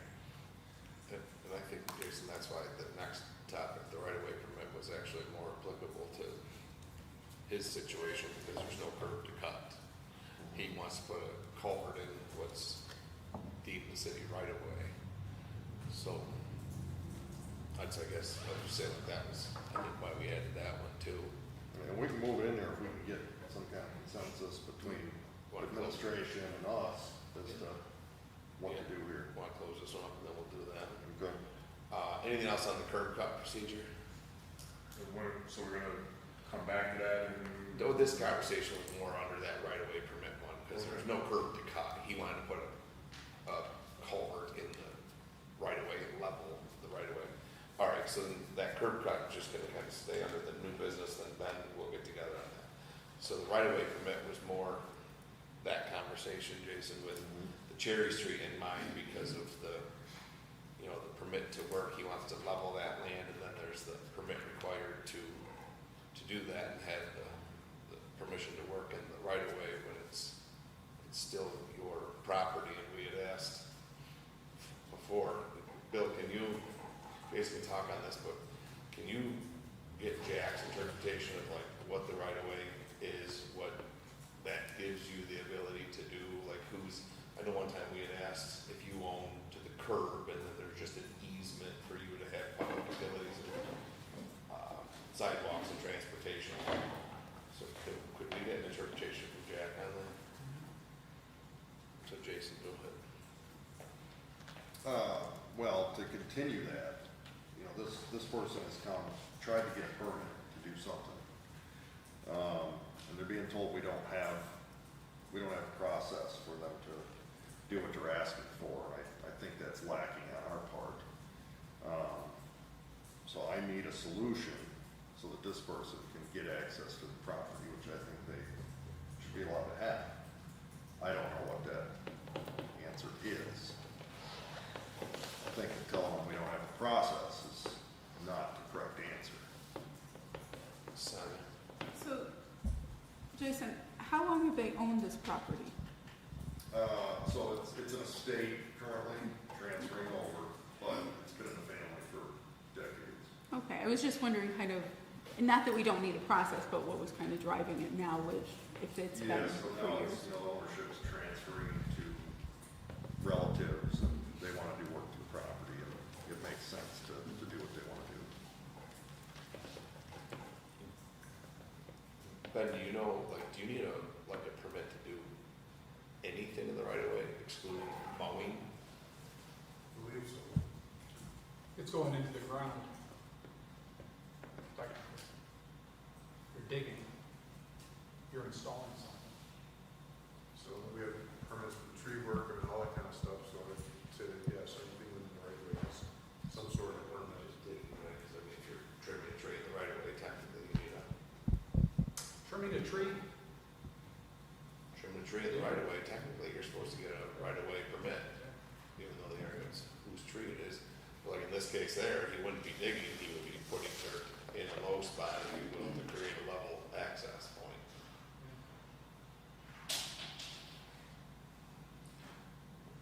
So. Anything on the right of way permits, or we'll wait till Jack gets that interpretation? I know that doesn't help him. Unless you've got a way to process this for the resident, then I don't see. so the reason the resident was told, Because they were referred They don't- to, they are getting a curb cut, but there's no curb to cut. And we don't consider culverts being put in part of a curb cut process. so why don't we just add it to something that's already existing? We can, I'm asking for, Right, I mean, that's, just find the solution, right, So, so what do we need to do? to find but the so solution? technically, that this person would just need to come apply for a right of way permit. Just come up there, pay $75 and get a right of way permit, right? And then we'd have to review it with engineering to make sure that what they're requesting to be done is applicable. And, by you. Yeah, that makes sense. Vern? This is an unimproved street, right? So if it's an unimproved street and the residents they're willing to do the work, I guess I'm confused as to why they still need the city's permission to even put in a culvert and cover it up with dirt. That's confusing to me. In this instance, a culvert that's gonna go nowhere is because the neighbor downhill has has filled it in solid, so if you put a culvert, it's literally gonna go nowhere. So one person already has done something, probably without the city's permission, and the other person came for the city's permission, but is being held up from doing their work. Yes. I mean, yeah. I mean, it's not my call. I mean, I can't get authorization, but I never came to the city in the first place. I'll play devil's advocate, Well- because as soon as flooding starts happening downstream or whatever, guess who they're gonna be calling? They're gonna be calling the city. It is more I than mean, the that. city's not gonna do anything because it's an unimproved street. But if there's So- flooding, there's no drainage, it's an unimproved street. Yeah. So let me add a part that I forgot about is, they were given an order to remedy by codes because they did do that. They put in a culvert and filled it in, and then they were told to remove it. Because they didn't have a permit. Correct. What type of permit? Curb cut. Or, well, I don't know specifically what that letter said. As far as, I'm sorry. Signing. So doesn't it just go back to they need to go ahead and request a right-of-way permit to start the process, and then DPW needs to get engineering to look at it and then come up with the solution? Is that not the long and short of what needs to happen? maybe, Or is this something that, as you talked earlier, where they need to maybe petition the city to improve that street to handle the drainage and the issues that everybody over there is having? In today's day and age, probably the residents are not gonna want to petition the city to get their streets paved. My suggestion would be to, since it's an unimproved street, and there's no drainage there now that the city has installed, I would send an email to Jack Carter and tell Jack, this person wants to do this, it's an unimproved street, the city has no drainage there now. Are they permissible just to go ahead and do it? Jack should be able to answer that within a couple days, I would imagine. Oh, did we ask you to do that already? Oh, I didn't. I don't know where the hell I was. We're asking them to get clarification on the right of way. The right-of-way. Yeah, because with that, right now, like, engineering doesn't go out and examine every right of way permit, correct? Depends on what it is, yeah. Right. Like was already said, this could affect the other people's properties. So, If they went too small yeah. instead of larger. So the remedy would be to put in the correct size I mean, culvert. a problem remedy is like Irving, it needs engineering to look at it. But you got the double problem of being unapproved, but it's on the city boundary. There are drainage basins and pipes along that road. You know, there was something done many years ago, but it's not under control. What drainage comes off the properties, kind of runs along the edge of the road, deteriorates the road, finds one of these catch basins. It's not like your normal street where it's a curb, it's just kind of in a pocket next to the road. Different people filled stuff in, so it kind of runs along the edge of the pavement in the dirt, it eats away at it. It's not appropriate, but it's not devastating, like it takes years for it to destroy the road. There's nothing we can do tonight to solve that residence issue, but it's gonna stay on there. Can we get the interpretation from Jack and also the current right-of-way permit procedure? Like what has to be inspected by engineering, the way that it's currently written, as well as the curb cut procedure?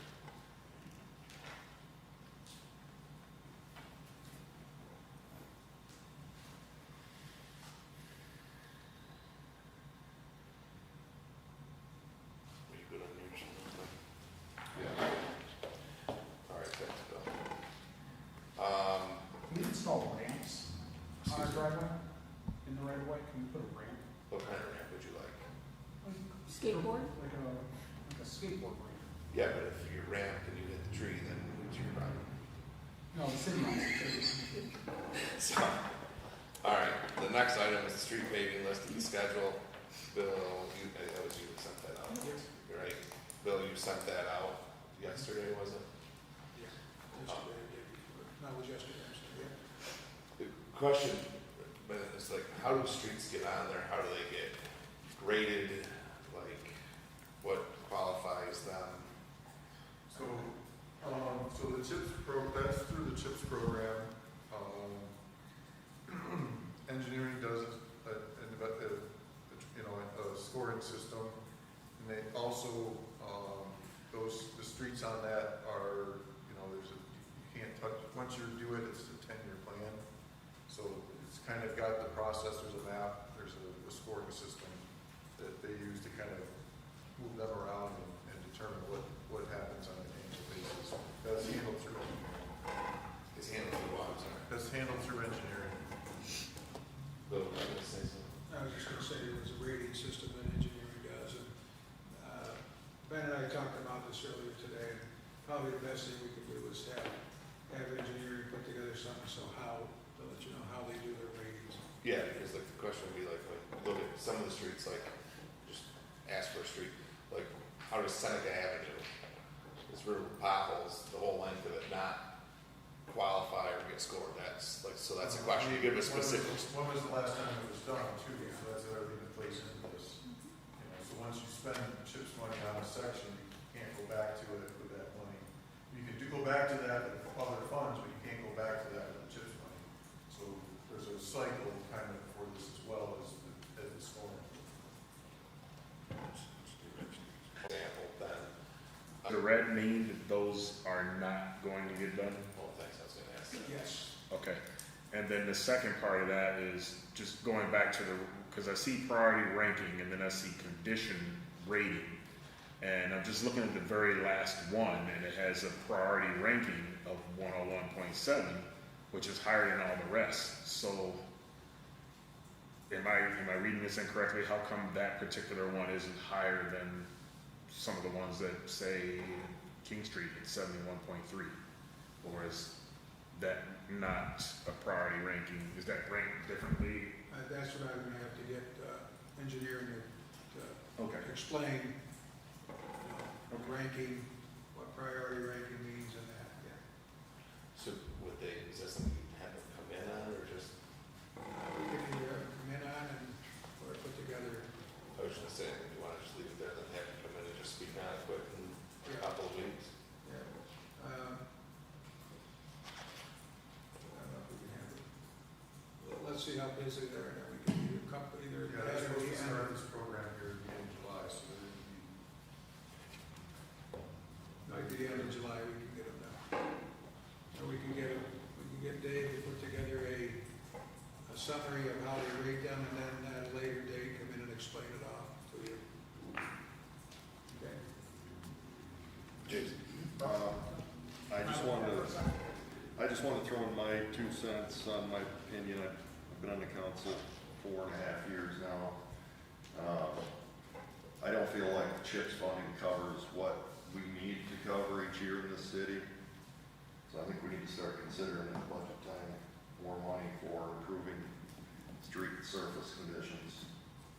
I've seen this list and I've watched over a couple of years, and I don't think it gets the work done fast enough to keep up with the deterioration of our streets.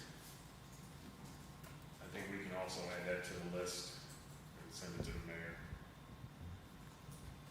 The email that we received. Which one's for? The mayor's meeting with, Senator, Oh, Senator okay. Schumer's Sorry. office, so. Good reminder, because you asked for that feedback by July 1st at 1 o'clock, I think. And then see. 11 a.m. 11 a.m.? It had a 1 in it. Because you're meeting at 2, right? Yes. I read it as 1 and I was like, man, he's cutting that short. Your speed reader, Okay, but good reminder for that. Okay, real quick, then kind of going with what Jason just said, or just seeing if there's another more economical way that we could cover more streets. With So, as you mentioned before, the oil and chip is an economical way to seal coat. You have to have obviously a good structure, but, if you're looking to try to, maintain a surface, that is, again, it's a kind of, what's your standard, what's your policy? And these are the things that we're looking at. And if we're, we don't want to see that oil and chip and all those stones loose flying around in the city.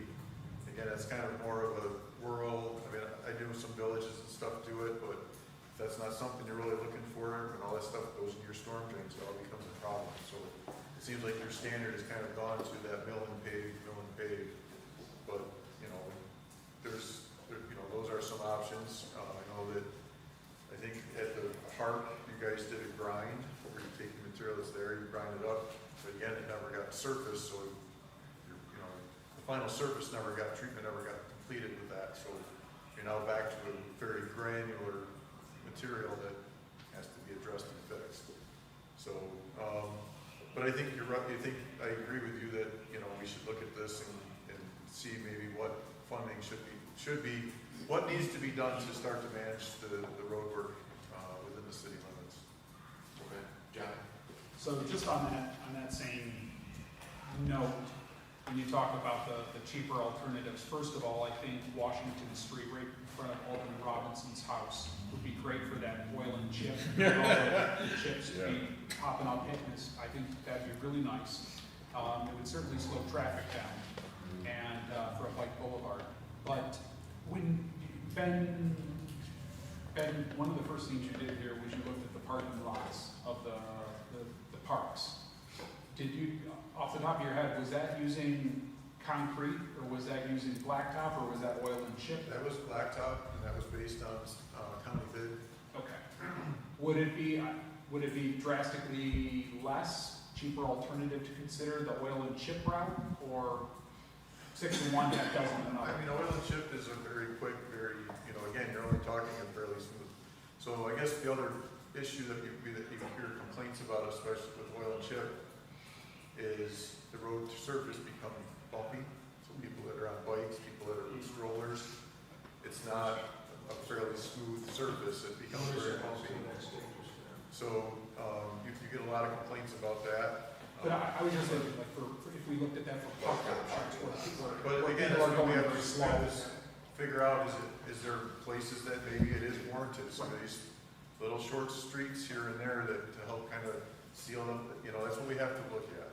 So you guys, we have a CHIPS plan and a rotation for that, but I think you're right, that there's some things that we can do better, and that's something that I would like to start to work into the program, work into the budget, but we have to realize it's gonna take a little time with everything going on this year. But I think you're on the right track with those comments. Okay. Anything else on that? All right. We'll just kind of go into that unfinished business too, please, Tiffany. No committee reports. Make a motion for adjournment. Second. Second. All those in favor? Aye. Opposed? Closed. Okay, I'll call to order the finance meeting for Tuesday, June 25th. I show all aldermen are present. Approval of the minute from the previous committee meeting, which was Tuesday, June 11th. I'll make a motion to accept. Do I have a second? All in favor? Aye. Opposed? Unfinished business, we have the capital fund reviews, and Len's had handed us out some forms. 10 of them, because we're doing 10. Would you like to come down and join us?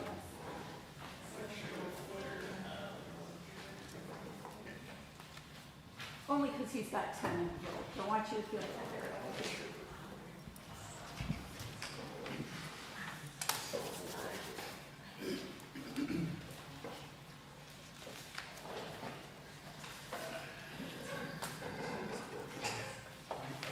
Okay, and the first one, actually, Alderwoman Forney and I were talking about just before this, and lo and behold, it's number 1.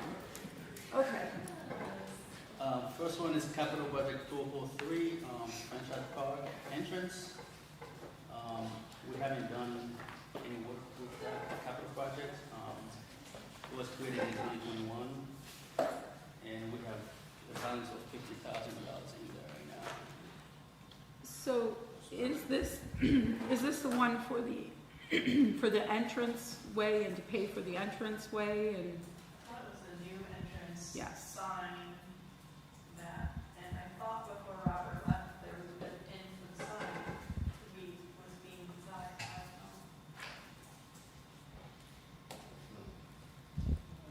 know. On Fourth Street. Whether, if I'm not mistaken, were they like tearing where the house was. There was an issue, I think, with I think there was an issue with right-of-way maybe. Right.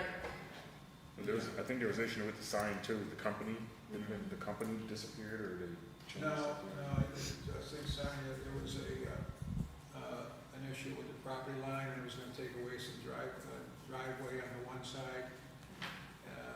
And then that's where kinda Robert left, and it didn't go anywhere from there, so we probably should get revisiting that.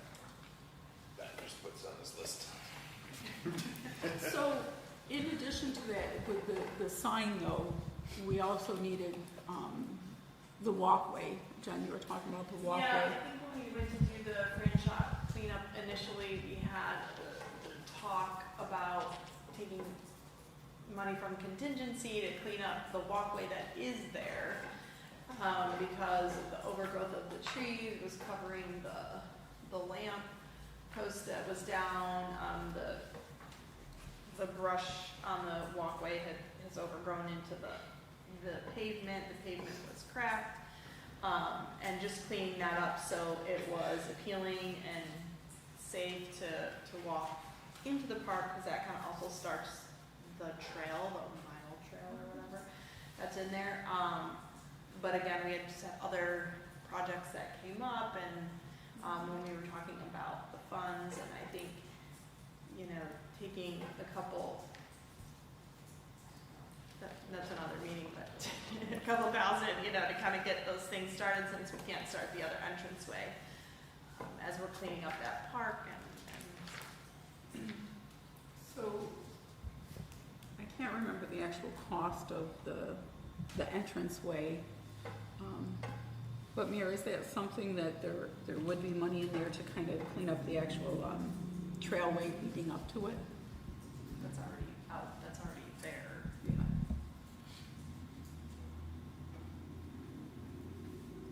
Put that on committee to discuss. So, we can put that on the Parks Committee to discuss, and we'll just see. Thank you. Anything else on this one then? So it looks like we just have to kind of go back to the drawing board regarding the entranceway, but let's put it on the Yeah. parks and then we can bring it up. Okay. Okay, Next one is capital budget 204, inclusive playground equipment. I think this one is being used right now for Marcus Park. And I think there's a check going out tomorrow, as a matter of fact, for that project for the Maui Ventura landscaping. And that's all we're doing right now. any questions on this one? Okay.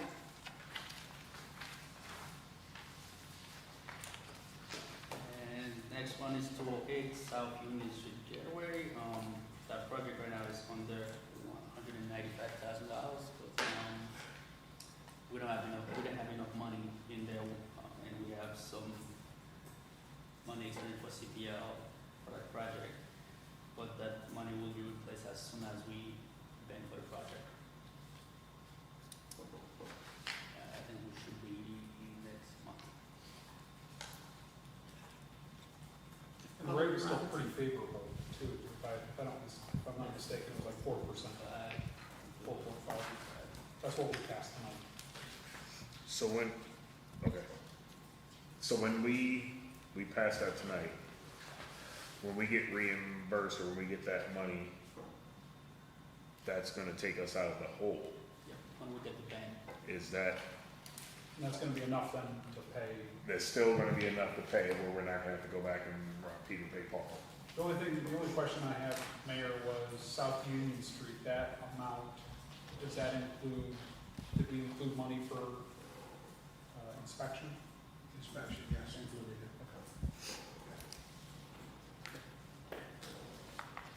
That was the money that wasn't covered under that for South Union Street, right, the additional one.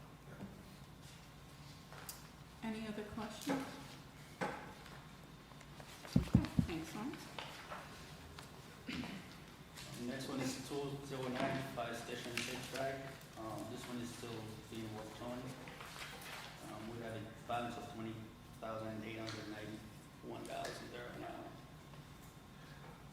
Sorry, Lance, I was wondering, would you say that one's still what? It's still last month with the fire chief. And that's, It's still being worked on. oh, it's still being worked on. That's for the HVAC system, it's not the fire. Your components come. What's the ETA on that? I don't know. Is that, are we doing that in-house? We are. Yep, our HVAC department is doing that stuff. I don't have a solid ETA, I think he's gonna get back to working on it very soon.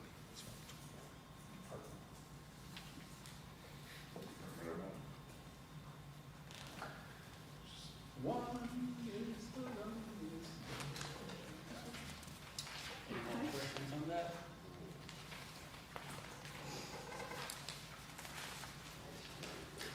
Next one we could just skip over that one, there's nothing in there, it's for salt shed.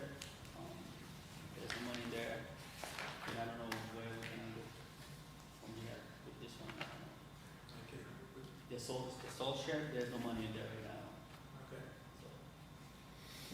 so. So, I mean, do we keep it on there, or do we close at some point, I don't know. I think we have to keep it Is it until open? Okay. we get that figured out. We have the materials, Okay. so. Are we gonna move that, or are we gonna keep it? Concrete pad. Where's the, what about the, oh yeah, we're still looking into everything, okay. That's right. it's a nice pad. Put some hoops on.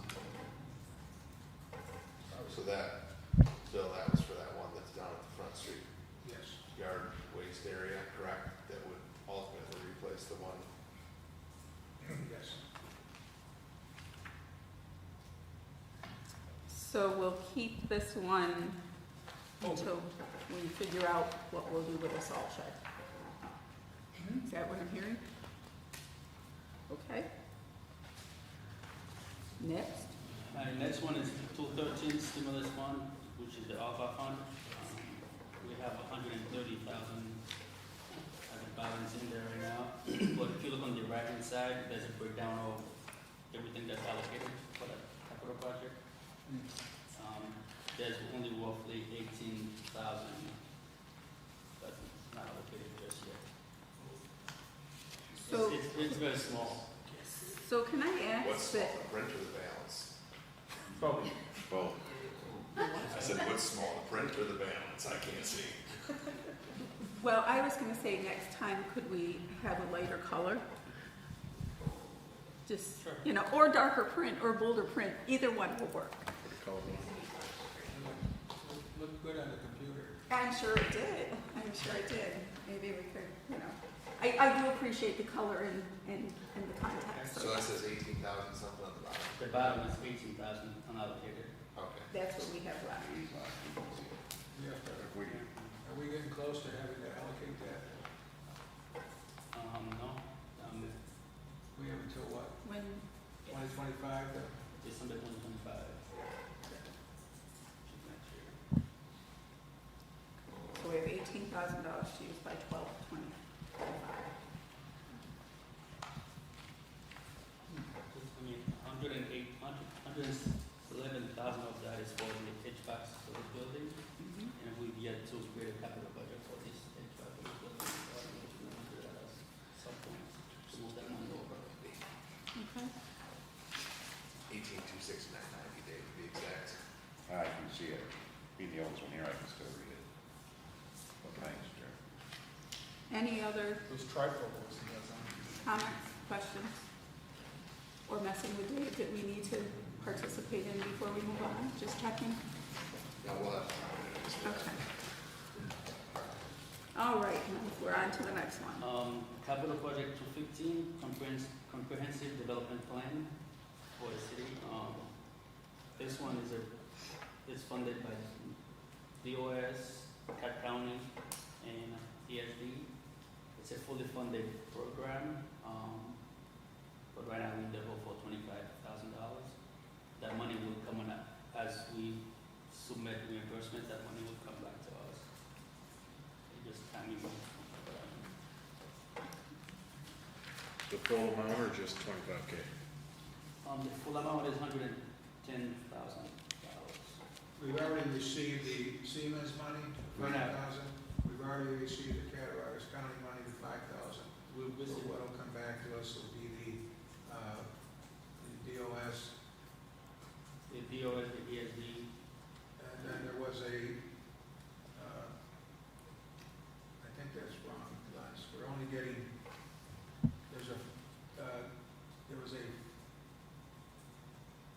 10% match, which was $10,000, and that's the county money and the Siemens money we can use towards that match.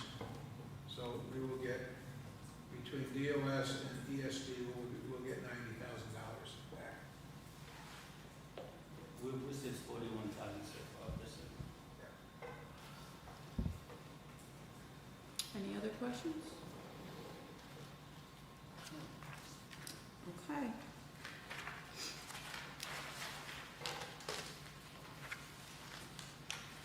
And next one is capital budget 216, the splash park. This one is under $355,000, which will be replenished once we ban for the project. Yes, I believe those bans gonna be 3 bans together, I believe, for the splash park, the South Union and East Street. And there was went out right for the request for proposal went out. I believe so.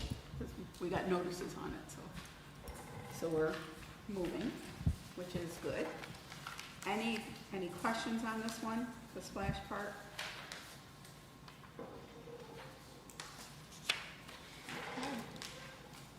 Next one is capital budget 217, marketing. That budget was created a couple years ago when we received the ARPA fund for City of Health, local business, as far as the marketing strategy. And this budget, it's almost done. We only have $75,059 left in that program. I think there's only one more. Yeah, so it's $75,000. Apologies. I could have, I'm sorry. Go ahead. I could have sworn we moved money from one to the other, and Yes, we did. supposedly that was it. And so how do we have a balance still?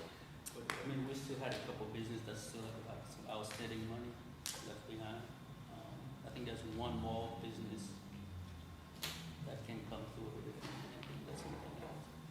If they don't turn in a invoice, they don't get reimbursed. So Okay. if one of those businesses fails to submit $75 cents invoice.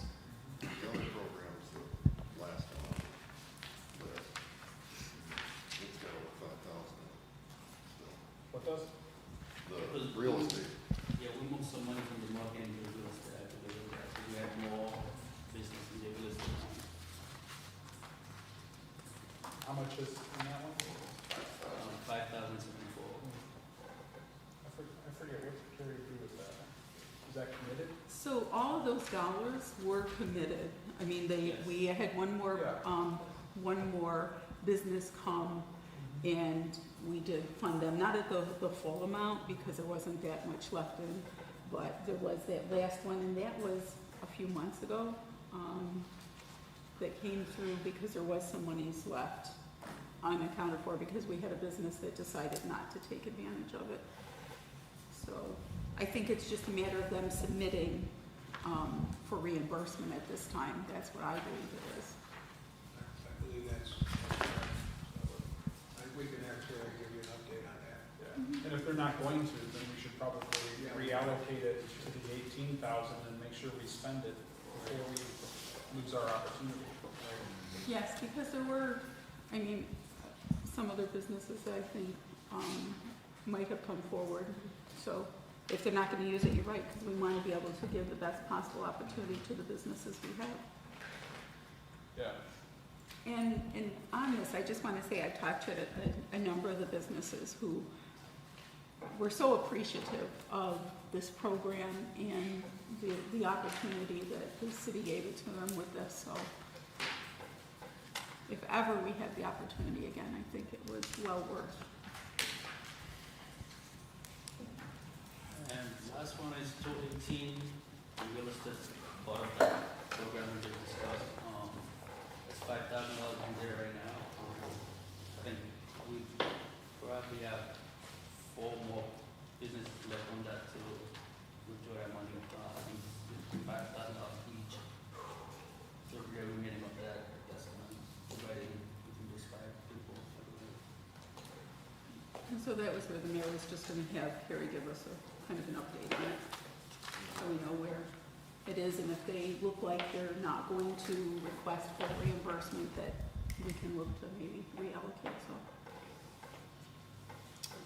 Any questions? John, was there a timeline on that, submit for reimbursement, expiration? That was ARPA funds. So,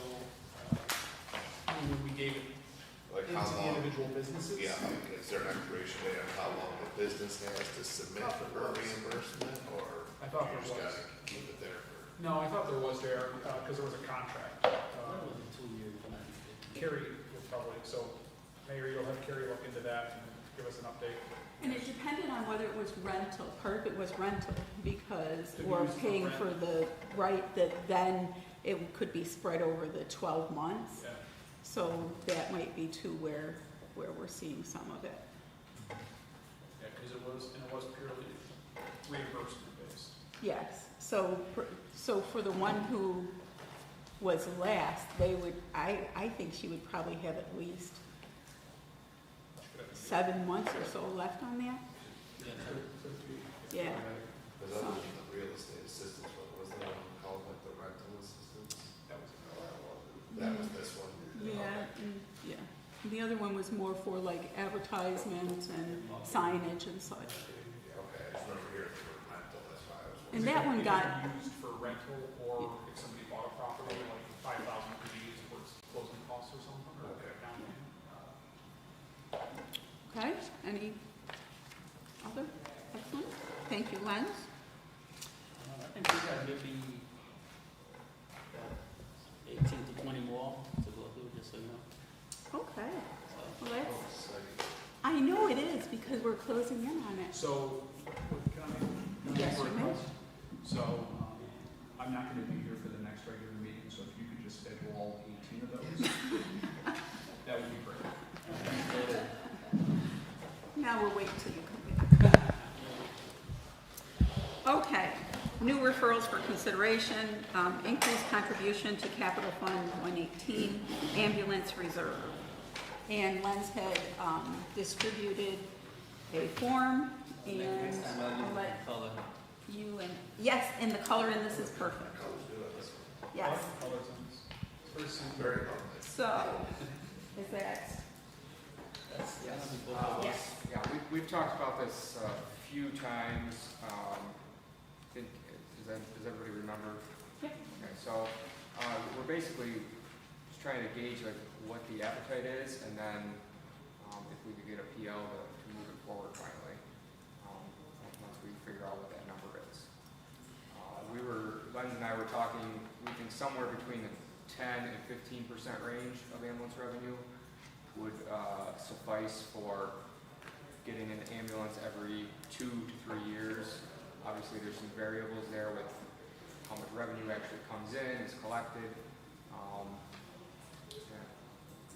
how much the price of ambulances go up in that time frame too. So hopefully the increases in revenue that we're seeing also kind of balance out against the increase in price of the ambulances.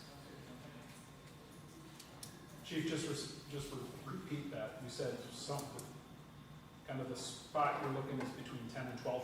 Yeah, these are, I think 10 and 12 are what Len's put together here. Or, I'm sorry, 10 and 15. You said 10 to 15, so anywhere in here would be Yeah, I think, 2 to 3 more? I mean, I was looking at like the 13%. What is that percent increase that on? The first one, Who's seeing that increase? the- That increase, who's seeing it? Is that in like what we bill to somebody through? No, so we collect the revenue from, actually, we have a third-party company that collects the revenue. They send us the revenue, and Lens takes, right now, 8.5% and sets it aside into CF 118 to pay for new ambulances every few years. Where's the other percentage go to? The general fund. Right? yeah, that's So we're taking from ourselves. Yeah. Yeah, so Okay. that's what my concern been, and I mean, I think this is eventually, we should look at this and go up gradually, because we have to see on the other side, what is it taken away from the general fund? But, so, as revenues increase, then I think we can offset that. So we just want, I want to take, I guess, go on this at a caution, not jump right up to, 20% right away. Maybe we go, we're at 8.5 now, maybe we do go up to 12. Okay, that'll be let's say a 3.5% increase. That would, Yes. yeah. So let's see where that takes us, or go to the 13 and see where that takes us. So what percentage increase in revenue, and I know that we saw this in the budget, but I can't remember that far back. What percentage increase, because I think to the mayor's point, if you're gonna take it away, you also have to have that extra to kind of balance things out. So what is the percentage increase from like last year to this year? And I know we're only partway through, where we can say, oh, safely we're gonna go up 6% in terms of revenue. We projected $200,000 extra, or more revenue this year we just started. So what percentage then is that?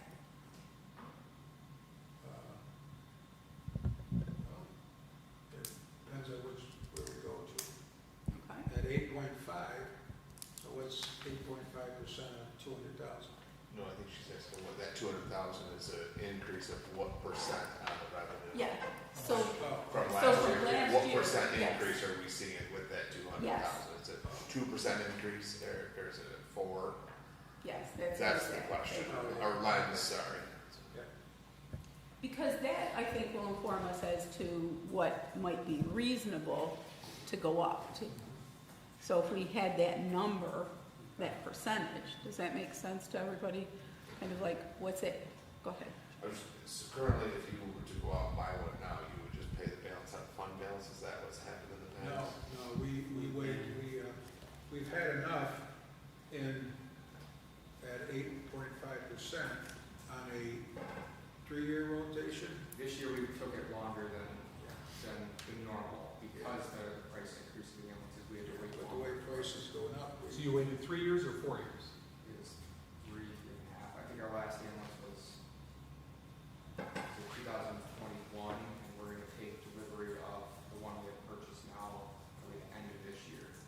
so we'll have enough, but So, Yeah, Chief, how so- long they have a life where they're going in rotation, right? So even though you're getting a new one every 2, 3, they're living 10 years or something before we actually retire? Yeah, so the idea with the, a 2-year rotation is our oldest ambulance would only ever be 6 years, and then we could turn it in for resale value. And then if we, because the purchasing process isn't perfect, it's not like every 2 years we take delivery of one, it's usually between 2 and 3 years. So at most, it would be, the oldest ambulance would be 9 years old. So between 6 and 9 years old, we're replacing the oldest ambulance. Okay. That's where you're finding. yeah, You with need the, to get rid of them at that point. with the price increases, we're not, when I first came on, it was 2 years we were getting new ambulance. Now it's more than 2 years. Go ahead.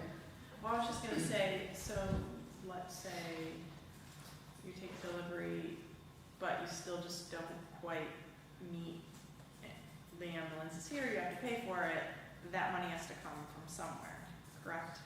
So if we think about it, I know it's, what's gonna be happening on this side if we're increasing the percentage, but if we think about it almost as we put money into extra money in the fund for like sewer and water, we're almost creating savings, if you will, to cover the rotation of new equipment and vehicles and cars. And that's how I guess, maybe That's I'm where viewing it differently, but that's how I see it. No, that's where I was actually asking Yeah. Bill, that's where I was going at, so we're just kind of allocating some more money into that savings account, if you will, at that time frame. That's, so you're asking exactly. Right, because if How per it's se, yes, we plan there'll be enough revenue, but what if all the revenue isn't collected and now we have to pay, we have to pay it out of fund balance or wherever that money would come from, so just kind of creating an extra savings and. So the numbers that I had just quickly did today, I didn't distribute it out, but it was, if we went with 13% and we hit our target, we would be fine with some extra, and if we didn't hit our target, the 13% over the course of a 2-year period would still buy us an ambulance with $10,000 or $20,000 buffer. Where Len's, I mean, I can let Len's explain it, but I know he took an average of the last 4 years of revenue, which we've increased our revenue fee schedule over that time period, so that's why you see the differences there. What was the cost of the most recent ambulance we purchased? $230. So I can, And that includes the new equipment that you put inside, Yes, correct? it Outfitted. includes the stretcher and the power cot lift system. That lifts the stretcher up. And then you also have, didn't you do the thin air grant, or no, with the automated CPR machines, or that was? We applied for it, I have not heard if we got it. Okay.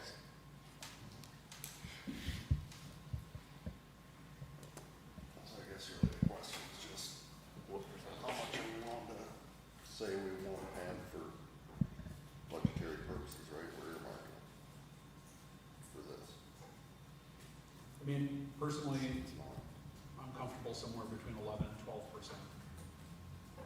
I agree with the mayor's point on going up incrementally. Because at the same time, I don't think you don't want to solve one problem by creating another and putting excess stress on the fund balance, but I think it's the right steps to take. I think it's strategic, I agree with it. I think after a couple of years, see how that plays out, and revisit, you know, if we can, if the fund balance can, the general fund can, you know, handle another increase. Did you say ideally you wanted to get up to 15%, Chief? Is that what the ideal was, or 20%, or Well, what? when I first presented this, it was basically, you know, I basically put the option out, like, if we increase it a substantial amount, then they could potentially pay for all the fire department vehicles. Right. You know, the new ladder truck's up to about $2 million now, so, you know, we won't, probably any of us be here on the council or anything, or as a department head thinking about that, but somebody is gonna have to think about that purchase 15, 20 years from now, so. The mayor will still.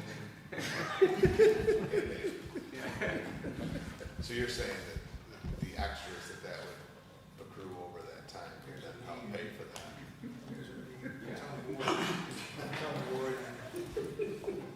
I don't know if that's the best strategic use of the money, is just, you know, to have it sitting there, earning interest in a New York class account while we wait to make those big purchases. That's good. Maybe we could talk about options of paying for ambulances and the support vehicles, or ambulances and the engines, but not the ladder truck, and the ladder truck is still put out to bond or whatever. There's a bunch of different options, but the first one here is just focused on the ambulance. I guess I agree with you, John. I mean, 12's kind of right in the middle of where you want to be, and see how that goes. And then, yeah, I agree with Jen too. It's just moving the money from the one and kind of locking it in. And so I guess 12 works, so I'm good there. I'm good. Okay, how's everybody, the temperature for 12? I'm good, thanks. Which will get us still back on a two and a half year rotation. And so I guess, I mean, to think about the reason this happens, Chief, the price of the vehicle is going up faster than our rates are increasing, right? That's basically what's going on here. And hopefully everything is stabilized. And most of our rates are determined or mandated by Medicaid. Yeah, Medicare, Medicaid. Right. And then, you know, insurance companies will always like adjust it down. Right. And we only receive a certain amount. We're doing really good. Our biller said that we're really doing well for what we're collecting. But yeah, we're kind of limited. So in essence, the chief is doing doing exactly what we've asked, whether it with the rotation, right? We've said we don't want to be surprised by, you know, having to purchase 7 vehicles. You know, if we can put aside money to be able to purchase it, so we do it planfully. So I think you've done exactly what we've asked, so that we can plan better and everybody can in terms of finances. So I would support the 12%. what do we need to do if everybody's in agreement Put there? a resolution in for the next council meeting, increase that to 12%. Okay. No, I don't know, so I might need it in. He Well, wants Medicaid to does cut reimburse. spending everywhere else, but you may need that in. Okay. That's coming sooner. So, we're gonna Take have longer that to get to my house resolution. from the roundabouts. Okay, committee reports, none. I'll make a motion to adjourn. Do I have a second? Second. All in favor, oh, well, we'll give that one to Jen today. All in favor? Opposed? Okay, so be it.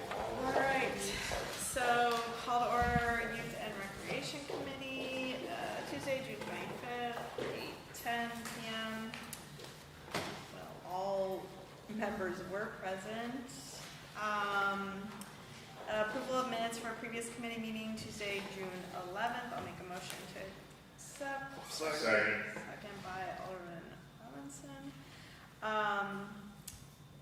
All those in favor? Nobody here to oppose. So unfinished business, we just have, I know we've been talking about the priorities of Fortis as far as the lights and stuff with other job priorities that have come up. So I didn't know if we've progressed about, if we've been able to get anybody down there for Field 10 and the lights, where we're at with that. I can answer that. They're doing some work on Field 10 and the lights. We have told that probably early next week, we should have lights on Field 9. We ran into an issue on Field 8 with the covers for the lights.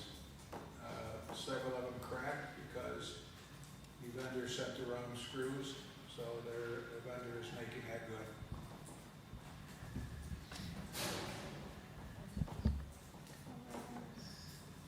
Thank you, Mayor. Mayor, I was in a meeting yesterday, so the mayor stepped in.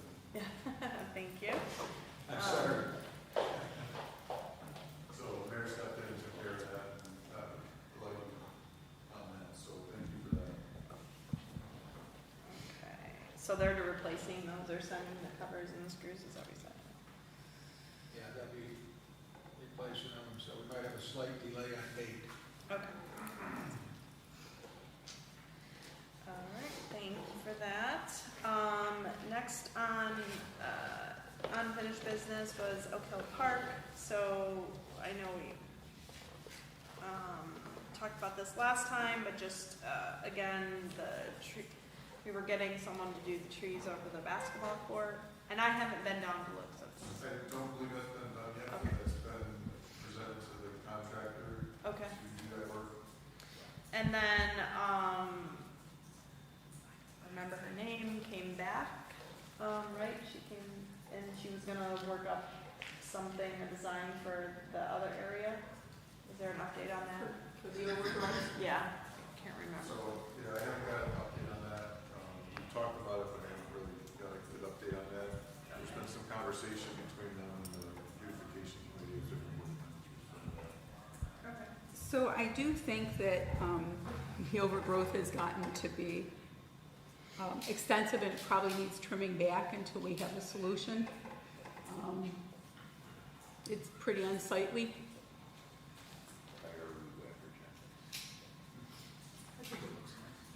Do you?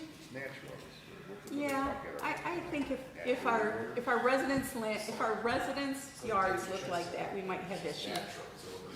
It's, It's just a dirt hill then, if there's no growth on it. it's what? It's just, it looks like a dirt hill, right? Isn't that what you're talking about, is the side of 4th Street? The hill- Well, the it hill going up looks like a Fourth Hill? weed mountain.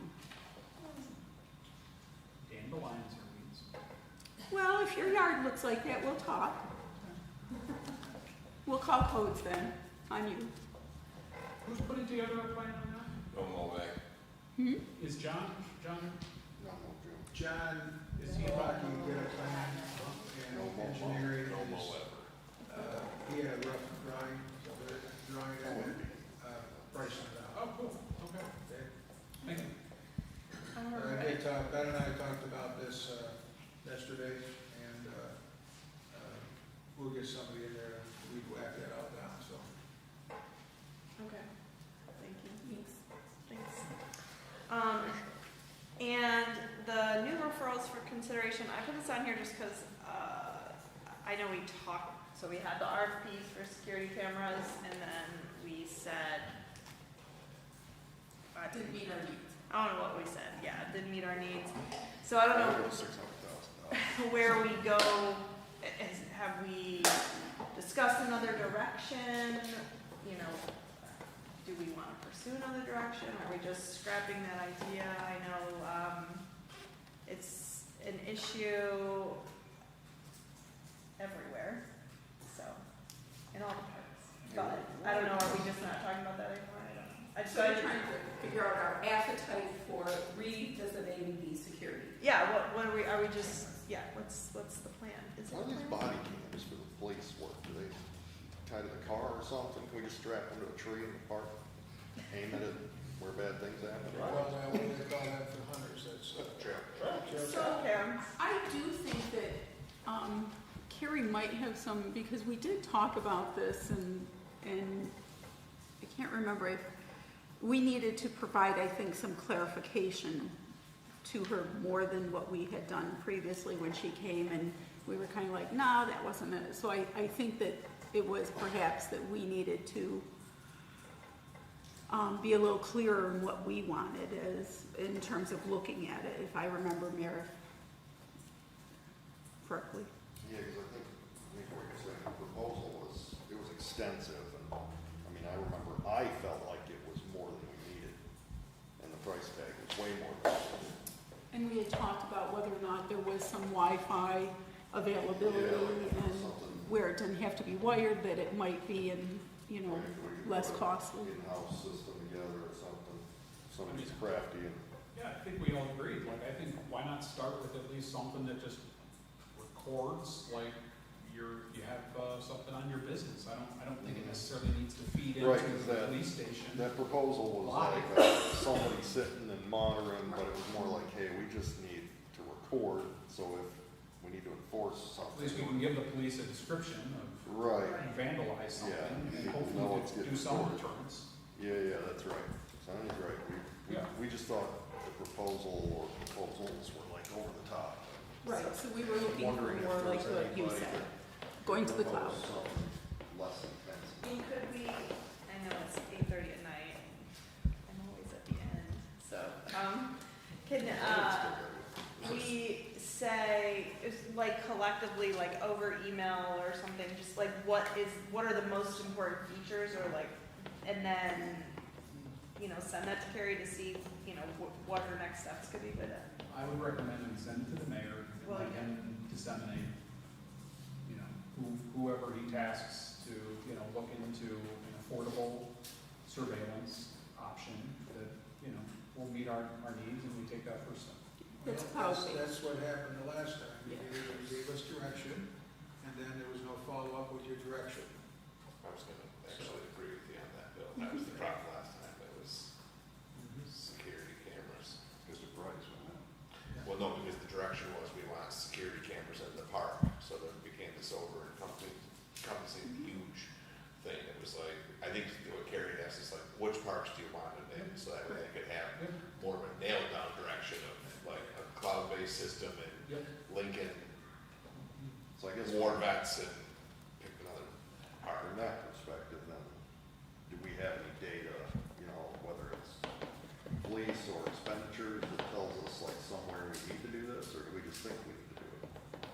Like, do Right off we have some data on where we need to do it? Pull the data from the Book of Faces, Oakville Park would be one. What I would suggest is we send around email correspondence between the aldermen, and we can have this discussion offline. We don't need to stay here, you know, super late, but everybody can put their 2 cents in. And then I can just forward, like, just put it all. Put a summary together. I mean, you know, again, we may all have different opinions, but my biggest one is where the biggest capital investment is, and the biggest, you know, population, right, the biggest usage, like Jason's saying, you know. Big parks where most people attend, probably the little one that is on. I think the parklet will be okay. Which one's that? The one on Whitney. No, the one that Vernon was talking about. Oh. Earlier, that right there on Irving Parkway. Yeah. Where there's one swing, Yep. right? Like, I don't think we probably need security cameras there. Sure. Not yet. We might fit one on Oakville Park on that Forest Street side that we can time lapse and watch the weeds grow. You know, I would hope that somebody in parks, like if they were presented, hey, with security, help you out somehow, somebody would have a, right? Somebody that knows the city. So what I'm gathering is that Jen is gonna send out an email. We're going to be more clear in what we were looking for so that, you know, over-encompassing project is not brought to us and because that was a lot of work put in, so. Well, I guess we start when Chief Richardson gets back and you ask him what his opinion on what parks, Bill, Yes. to get his input and see what parks he thinks as well. And maybe we can start with a couple, right, and that are most in need and then look to. There again, in all fairness, the direction was, okay, with no follow, so. Well, yeah, and then when it was presented, and then it was like, okay, that's big, so I get that. So then, instead of just dropping it completely, I think we need to be more clear and concise in all fairness, and then have some follow through. So, the mayor, so myself and Alderman Benyon are sitting on the parking committee where we're looking at, you know, different options, right? Then the committee will decide what to move forward with. Perhaps there could be a similar committee with yourself and whomever, and the mayor and whomever, right? And then come up with what is it that we're looking for. We know how to. We love a committee. Jen and I would love to I participate. think you guys should talk to the mayor, Security camera committee. a security camera committee, Right. just a thought. We're just saying we're ready to serve. So then you can discuss all these things offline and you can, you know, right, get the feedback and look at. And so there is like clear. Your next on it, John is volunteering, No. So I'll volunteer. Sign you, Jen. David, I'll volunteer, sure, just, I mean, Dave's not on anything, so maybe Dave should head up this. Put it right after. Come over here, you're Put gonna it find right a fund for it. after. Certainly gonna show up. If you put Dave on it, we're gonna end up with Polaroids, the click Polaroid. What's the cheapest option? It's gonna be all grainy, it's gonna look like. Jen, I'll work with you on this. Okay, thank you. Just let me know when you want me to use it. Okay. Okay, And so, he'll still vote no.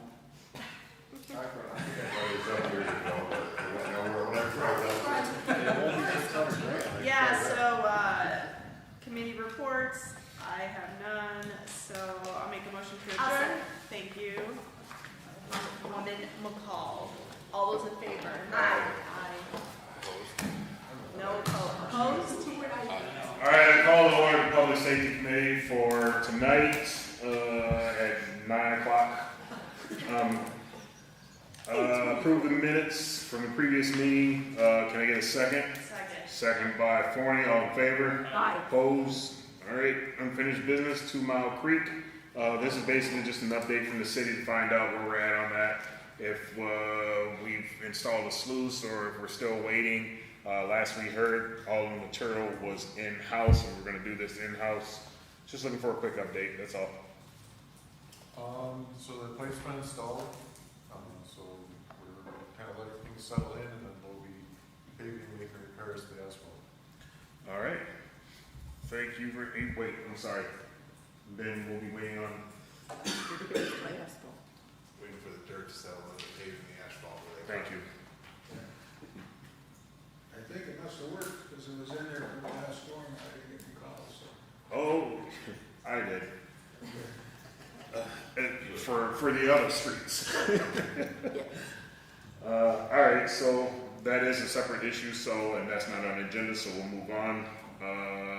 Going to CRB update under new referrals, again, just looking for an update. They've pretty much been in place for over a year. Just looking to see how things are going, some type of update on that committee. They've been meeting, they've had 3 meetings so far. Otto Turtnick was elected the chairman, and at their meetings, they've been getting some training from police department and Captain Marshall. And to date, there has been no complaints filed. Any questions or comments on that? Just so all of you know, I am not attending any of the meetings. Kind of don't feel I should be there. And they're doing a good job running that themselves. All right, moving forward. So we are going into executive session to discuss contractual conversation. So I'll make a motion to go into executive session. Can I get a second? Second by Alderman McCall, all in favor?